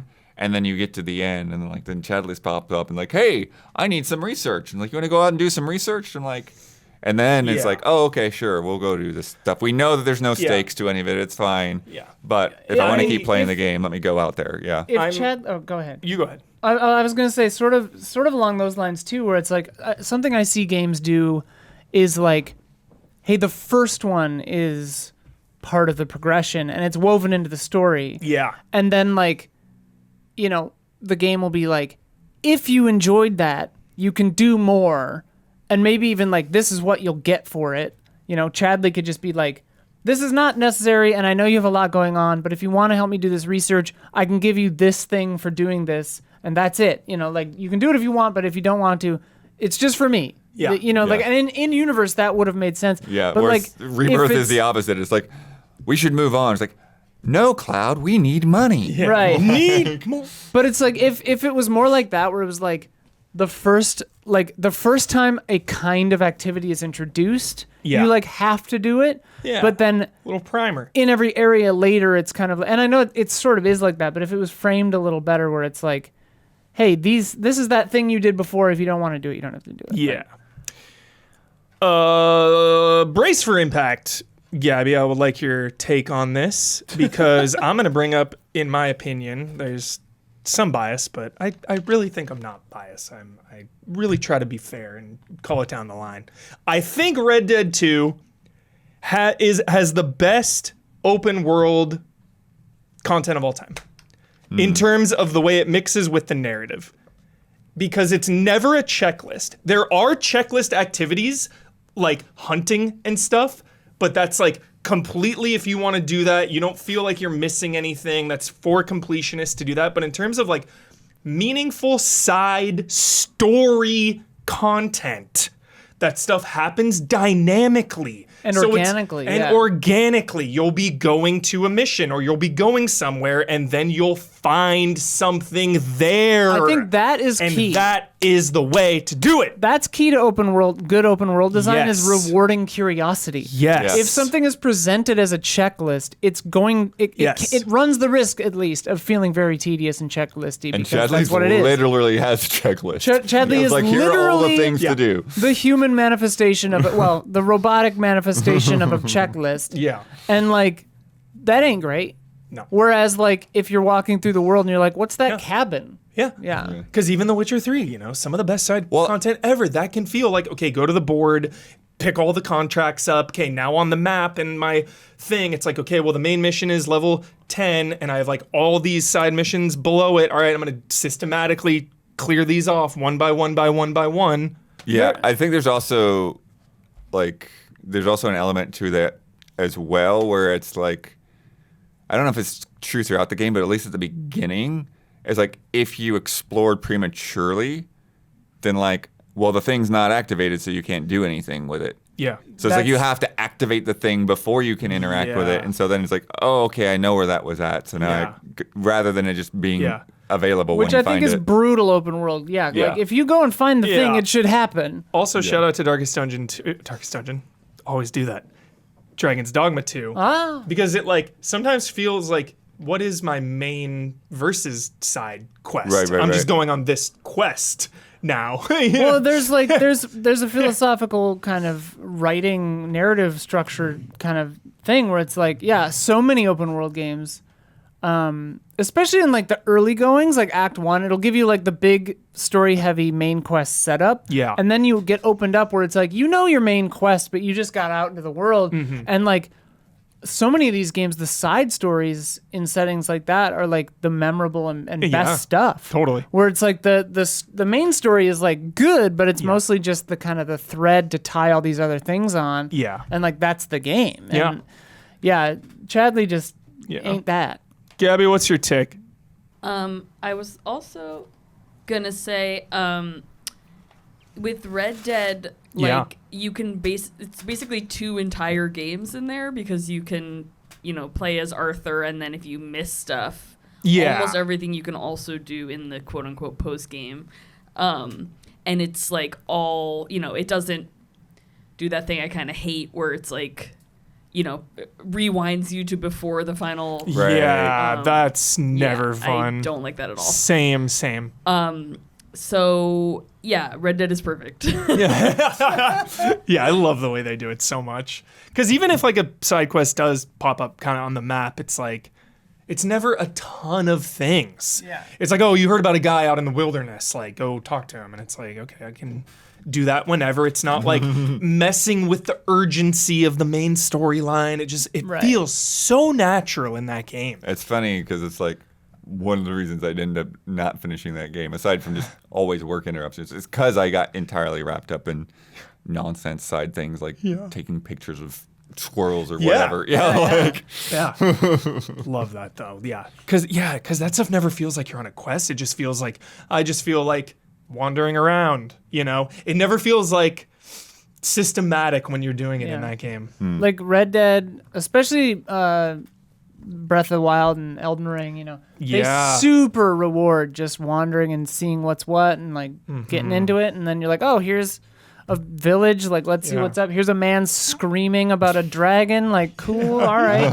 Like, let's see what's up. And also in Red Dead, like sometimes, you'll hear something off in the distance. Yeah. I mean, I honestly recommend you make your map bigger. You can make it slightly bigger in the settings because it's hard to see sometimes where people are. But you can like hear someone yelling off in the distance, and sometimes it's a quest and someone is asking for help, and then sometimes it's just that's a person yelling and you're just supposed to look at them. Yes. Like there's a part where I should cut to myself, huh? There's a part where you're like riding through the swamps in the like Saint Denis. Louisiana area, Yeah. and there's just like a person hanging from a tree, and you get off your horse to go look at the person because it's an interesting thing, and then you get attacked by like wild people. Right. I remember that one. Yeah. Yeah. Yeah. That Well, and I just think- natural organic stuff is so cool. But that's also an important point too that Chadley doesn't fully succeed in, or Rebirth kind of generally, is like variability. Like even if it's a similar kind of structure for an event or a side story, it should be different and interesting. Otherwise, why am I doing it? Yeah. If it's just rinse and repeat, then like whatever. And like Rebirth, I think kind of largely falls into the rinse and repeat kind of a, so it just made it feel so checklisty. Yeah, for sure. For me as well, there was a lot of checklist stuff. It'll be really interesting to see how they respond to that for part 3.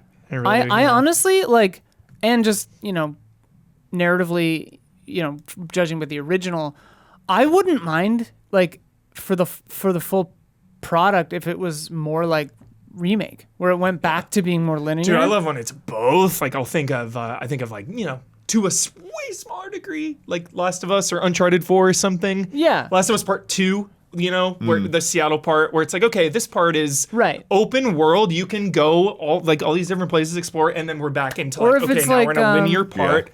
going forward through this whole big section. Yeah, I love when it's both. Or like open field, like God of War, Yeah. whatever. Like Yeah, main area, and then you branch off. Yeah, Come I back. love the whatever. hybrid. But yeah.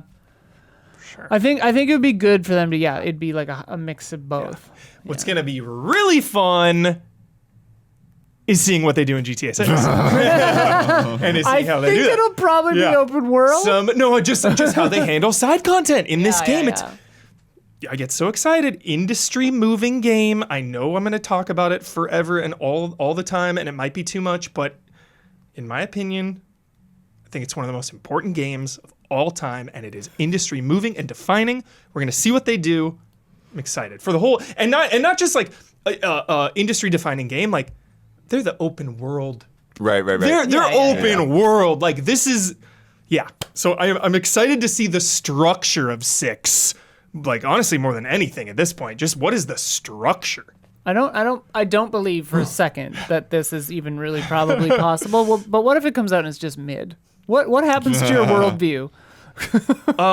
You can't hit a home run every time. It Yeah. would be. It would surprise me. It would shock me. Oh, It yeah, would be like, me too. I'd be shocked. It would be like if a Super Mario was just fine. Right, You know. right. So yeah. I have 100% faith. Like Don was talking about Wreckfest, just like goodwill, you know? Yeah. Yeah. Oh yeah, me too. I barring- don't. Yeah. Barring GTA Online and all that, just like, their single player games always hit. I feel like the only thing that could happen is like performance issues on PC or like one platform or something. Some weird. Yeah. That's like the most likely problem. Let's play a game! From Brandon C. 3 Reister. different BPMs. Love it. This is my favorite title for a game maybe ever. Pokemon or prescription medicine? That's good. A classic this or that game that we've played in the past, this time with new Pokemon from the last 2 generations. Oh, boy. And prescription medicines as found on drugs.com. Drugs.com. Okay. Great website name. Below is a list of names that are either Pokemon or prescription medicines, and it's up to you to guess which ones they are. First up, Phalanx. That's a Pokemon?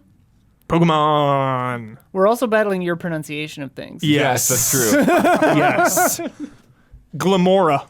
That's a Drug. Pokemon. That sounds like a I'll Pokemon. say drug. It's a Pokemon. Dang it. Yeah. Give everyone a chance to For sure, Oh, for yeah. sure. We got a lot here, but Oh, wait, that's him, not yeah. me. Roll through 'em. Silmed. Drug. Filmed? I'm gonna go Pokemon. Silmed. Spell it. SLYND? Slined? Slined? Pokemon. Silmed? Pokemon. Pokemon. This is a medicine. Woo! I Dang said it. medicine first, but then it switch. What does it do? Did they write what it No, does? I wish. What are its side effects? That'll put us way over. Inflammation. Relor. That's a Railor? That sounds like that's a a drug. Don? Drug. Goose egg. That is a Pokemon. Oh. Gotcha. Morgrim. That's a Pokemon. Pokemon. Sounds like a Pokemon. That's a Pokemon. Okay. Floristor. That's a sounds drug. Drug. That is a medicine, yeah. Yeah. Arbolivia. Oh, That Pokemon. sounds like a I'm Pokemon. gonna say Pokemon? That's a Pokemon. both? That's That's a drug. Espathra. Drug. That sounds like a drug. That's a Pokemon. Dang it. Ooh. Overquill. Pokemon. Pokemon. That's a Pokemon. Yeah, I'm not taking the quill bait. Yeah. Zepbound. Drug. Yeah. I'll say Pokemon on that. That is a medicine. Yeah, that's Dang a it. drug. Onfi. Or Drug. Onfi. Drug. Yeah, drug. That is a drug. Nimble. That's a Pokemon. Pokemon. Drug. That is a Pokemon. Okay. Just a few left here. Oh, I've seen this commercial 100 times. Spoilers, sorry. Pokemon. Pokemon! Skyrizzi. Yeah. That's a drug. Yeah, it's on Skyrizzi. TV That's like the only constantly. medicine I've yeah. I've never seen that. I don't know. Skyrizzi. Otezla. Yep, there's another That's one. a- Always yeah, on drug. ads. Ads. Yep, medicine. Friggybax. Pokemon. That's a Pokemon. free backs. What the heck? I think this is actually my favorite in the new one. Really? I think so. Yep, that's Pokemon. Frigibags. Veluza. Drug. Pokemon? Drug. Pokemon. dang it. Nice. Finizen.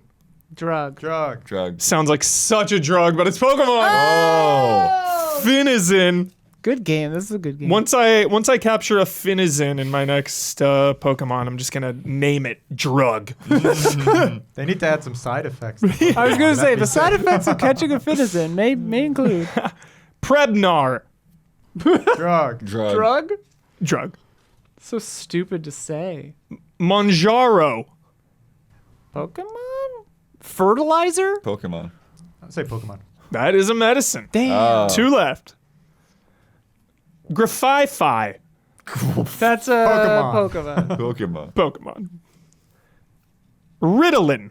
Well, yeah, what? Of course it's That's a drug. Yeah, medicine. Both. Darn it. That's the drug that helps you play Pokemon. Alrighty. Wow. That was fun. Yeah. By the way, right after this brief message, Easy Allies patrons are getting 2 bonus love and respect questions that you can be a part of for just $5 a month. Throw it in there. If you want to get the extended cut, this podcast 2 days early and ad-free. Ad-free is the way to be at all times. How else are you going to know about drug names, though? You can submit questions to Love and Respect, and you get into the Discord. All of that for $5. Just $5 little. That's less than $1 per Yeah. Easy Ally. That is now, unfortunately, that is now cheaper than 2 sausage and egg McMuffins for McDonald's because they keep raising that damn price. It was like 2 for $3, 2 for $4, 2 for $5. Now it's 2 for $6. Ah, Just up and up and up and up. Well, eggs should we now, raise too. our Yeah. prices? I mean, we did that. Keep We them need in your support. line with the McMuffin. We need your McMuffin support to keep the show running each and every week. It is up to you to keep us alive, to keep us going. So if you're listening and investing your time, which is more valuable than anything, so seriously, thank you so much. Consider also investing a little bit each month to pay the bills. Again, that is patreon.com/easyallies. We love you. Time for some shout outs, though. And if you really want to help out, you can join one of our producer tiers. Our platinum producers get a shout out on this podcast each and every week. And this month's shout outs go to El Thanis, Jabawabs, and Raymond Wheeler the Third. Shout out. Love y'all. Now let's get to those bonus questions. Join us on the Patreon. Bow, bow, bow. So it's time for bets. It's time for the freaking bets. I was in Vegas. Blood was in Vegas. I was not in Vegas. I'm He going was to Going to Vegas. Vegas. He's Monday. like a Tralfamadorian. He perceives time in Yes. a non-linear fashion. The 2025 stakes need to be decided. Oh, God. And I wrote them down. Here they are. On a legal pad, no Legal less. pad, yes. Official Holy stakes. crap. So, Bloodstained letter. yes. I should have wrote this Itchy down with a tasty. quill. The loser of the bets for the year 2025 must cosplay on the Easy Allies podcast and the Easy Allies group stream. So 2 times. As someone from a previous Easy Allies game of the year. Whoa. Nice. You may choose anyone from a game that we have chosen for game of the year. Anyone you want. Okay. No big I'm gonna deal. be that stupid bird cat. I'm going to be a deck of cards. It's a bunch of jokers. Don, you can't reuse your jester outfit. Dang it. Dang it. Also, the loser will start in the hole for the following year of bets, -1. They will have negative God. Jeopardy style. You would be Punish- down 1. Punishing the already downtrodden. Yes. Very American. And they also have to do something for the winner along with everyone else. So if you win, everyone, because we love song and dance and poem, and we still gotta get that min-max bet out. Please Oh just, my gosh. can we please Yes, just yes, do it? Yes. Like, come over. I have the beat. I know. I can make this song in like, a minute. I mean, It's making all my a fault. song It's is all, fucking. I take all of it. It's all Making my a fault. song is hard, by the way. Like a good song is hard. But you're a freaking Okay, but yeah. master, so but you like, just bang it out. But they were You like, puke it out. But they were like, make it easy, whatever. Then Yeah. they're like, hey, make a song, and Yeah. I'm like, that's like 4 or 5 hours minimum. Yeah. Like, yeah. Anyway, whatever. You're a pro. Well, now he wants all of us to make a song. Now everyone must sing a poem. You have That's to a song. sing That's a a poem. song. That's called Yes. a song. That's called a song.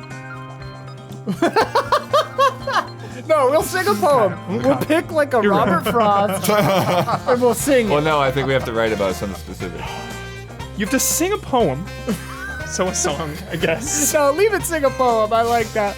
About why the winner is the champion of bets. Okay. Just the loser? No, everyone. Everybody. Oh, because everyone would lose. Yes. So everyone we're who gonna, lost. we're gonna have an episode of the podcast where everyone is cosplaying except one person. No. The loser. No. The ultimate loser has Loser to cosplay. Oh, Everyone writes a else poem who lost Oh, just has okay. to do this. So the non-winner, Yep. non-losers. Got it. Sorry. About the person. Yes. The Right, winner also gets the sketchy token. They also get +1 point going into the new year. So they already start ahead. Little +1 bonus. Wow, that seems backwards. But And last but certainly not least, the winner gets a stream jack. Right. They get to What? They get to hijack a stream of their choice whenever they want. Whenever. They get complete control over an entire group stream. They don't have to tell anyone what it is. They don't have to tell anyone what it is. They throw down their stream jack. To some extent, you probably have to tell somebody something. you're gonna have to tell somebody like Because you don't manage to get a whole stream up you don't set the in whole that thing. room. I'm not telling anybody if I win. You don't even turn the lights on. Just don't do it on a LAN night where Blood has set up 4 Xboxes, and then be like, "We're playing this thing instead." It's like, no, we're not. Stream jack. I love Stream Jack. Yes. All right. Which brings us to this week's bet. Stream Jack. Stream jack. So this week's bet, Captain America: Brave New World movie bet is coming out on Valentine's Day, or if you're cool, you'll Oh, see it really? on the 13th. You'll see it the night before in the IMAX, because this was filmed in IMAX a little bit. A little bit. What will the Rotten Tomatoes score be by this time, the start of during the podcast next week? What will the current Rotten Tomatoes score for Captain America: Brave New World Literally be? the day before it comes out.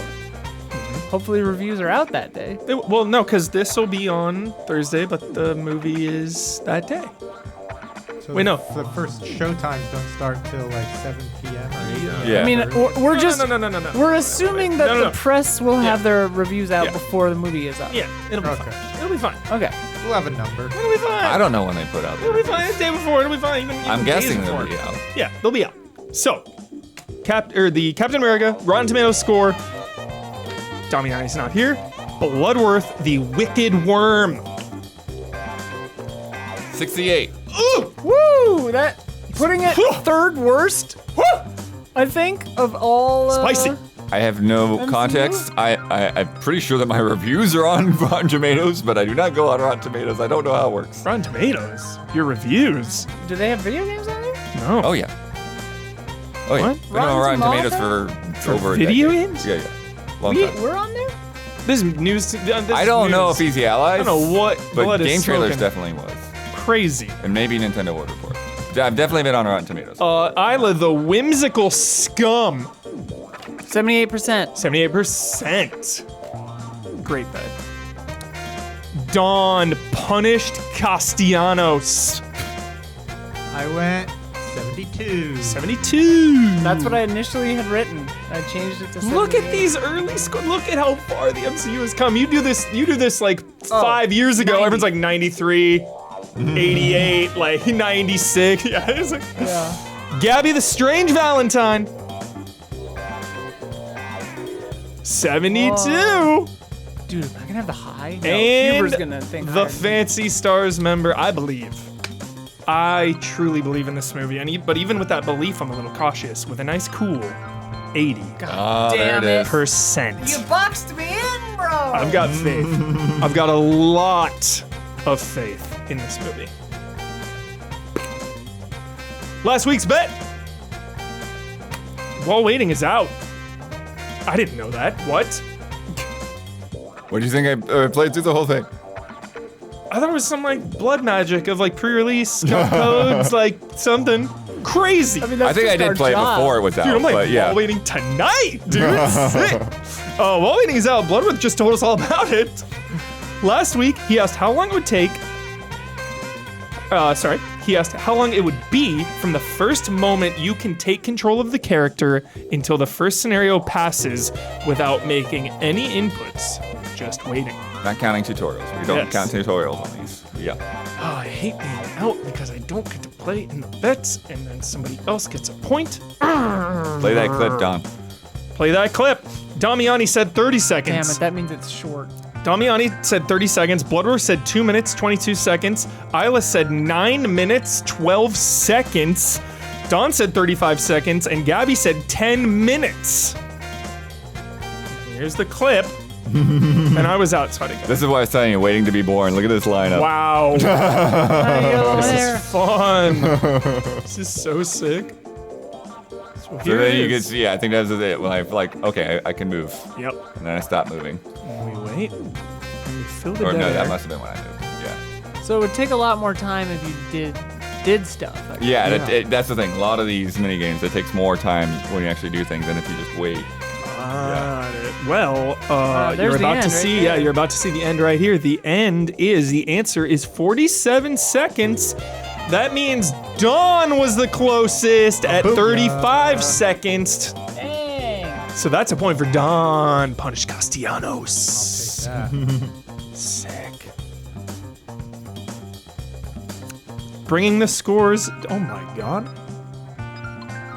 Yeah, you were out This last is week. insane. Oh my god. Yeah. Bringing the scores to 2 for Dawn. Punish Castellanos in the lead. My year. What's your sound, Don? What's your sound? Oh, my sound. I'm punished. Was that it? I have Dispatch. Me llamo Castellanos. Estoy planeando de muerte de todos. I want to learn Spanish so I know what. Instead of 10 out something's of 10. dead, everything is dead. 10 out of 10. Chat knows I would have just said, what the? That's good. That's good. Damiani, the arrogant child, has 0. Arrogant child is so good. Isla, the whimsical scum, also 0. I knew think I you just guys. laughed. No, you had. I think you did a thing, but then you I changed it. created a whole paragraph or something It's after like a that. whimsical, scummy thing to do, you know? Change it every time. Gabby, the strange Valentine, with also 0. She didn't know. Normally, not everyone does the sound. We want to hear the sounds from everyone today.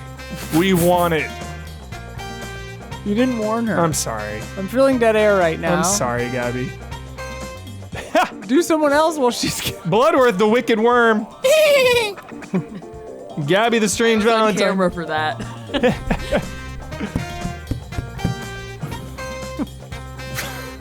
That was strange. That is a strange Valentine. What does that mean? And also me with 0, the Fancy Stars member. Welcome to Stars. So 2 for Dawn, 0 for everybody else. A nice little comfortable lead. And, with how many players there are, a 2-point lead is crazy. cushy. That is cushy, Dawn. Well done. I hope Don wins. Yeah, starting out real strong. Starting next week, you will only do your sounds if you're in the top 2 on the board. So just wanted to get everybody's sounds out there. Promotions. We didn't hear yours, yeah. Yeah, we didn't hear Huber's last time. Our 2025 Fantasy Critic Draft with Isla, Gabby, Jones, and Kyle is up. Check that out. Yes. Someone in the Discord, after we did it, sent... Apparently, the genius who makes this website put out a all-time stats tab for many-year leagues, such as our own. Yeah. And I was looking through the stats. I'm tempted. I wonder if I can get everyone back for just like a 10, 15-minute video where we just go over the stats again, because I think that'd be really interesting to look at. That but is it was fun. fun. It shows you biggest sleep factor, like a game that had no hype that did really well. Oh. Also biggest flop factor, a game that Cool. had a lot of hype that sucked. Yeah. It's cool. Yeah, it's Nice. neat. Love that. Shout out to my main man Jones picking GTA. Yeah. Spoilers. I'm sorry. I mean, it's fine. He did it first thing. It was his first pick. We've got a bunch of previews in the work. You'll see some tomorrow and some next week, but there are quite a few on the way. Some good ones. We shot one just before this. Yes. So please be excited. Some good previews. Actually, in that one we're talking about. South of Midnight. South of Midnight, baby. Yeah. Hyped. Next week's group stream, we're going to play a game about digging a hole. Yeah, that's the name of it. And we'll probably do a double feature with Big Helmet Heroes after that. Looks very, fun. Very Huber kind of game. Yeah, totally. I heard a little weird things about the co-op. It kind of changes the vibe of the game, but I don't know if that'll be a negative or a non-factor. We'll see. What song does that title put in my head? Ba, ba, hero. Ba. Jukebox Hero. Hero. Okay, Yeah, that's yeah. what- yeah. And it's your time, Don. I don't know anyone who gets nervous and bummed about winning bets more than Don. He always tries to offload it. Yeah, Don, you get to shout out to anything or anyone that is on your mind this week. You get the final word, and you get to sign off with your trademark sign off. Take it away, man. Okay, thank you, Huber. I'll make it quick. Quick shout out, my beloved Jurassic World, Jurassic let's Park go. franchise continues. Oh, the trailer just dropped for Jurassic World Rebirth, and I'm pumped. Huber, it just feels so good. You know this, something you love, a franchise from the time you're a child, and it's just throughout your whole life. It's never let me down. Yeah, there have been a couple of not so high points, okay? However, the series has never failed, and once again, I sighed relief when I saw this trailer because, again, it looks like it's going to deliver in a lot of ways. I just can't wait to be back in that movie theater, Huber, one of the greatest feelings on earth, crammed in there with a bunch of people for a summer blockbuster. Lights in go 3D, dim. Yeah. Jurassic Beautiful. World Rebirth. Pumped for that. Shout out. Okay, final word. Look, the Amico. It's dead but not forgotten. I hope I wasn't a little too harsh on it earlier tonight. Look, Don, you can never be too harsh. I was actually really pumped about the Amico at the time. I was hoping it would come out. I didn't want it to fail the way it did. And so many talented people were working on it. It's always the most tragic thing anytime we lose a game or a whole entire piece of hardware system like this, a console, we lose it to time. So I'm really happy now that at least some of the titles that were being developed for it, and some of them exclusively, are finding other ways, such as Breakout Beyond and stuff, finding their way out. So we're going to be able to experience them. And Tommy Tallarico also, I can't say he was not an intended con. I think he was honestly meant his best in a lot of ways. He was actually trying to stand behind the thing. It's debatable. I know some people have different opinions, but beyond that, what can I say? It's the big weekend. Fly, Eagles, fly, everyone. Okay.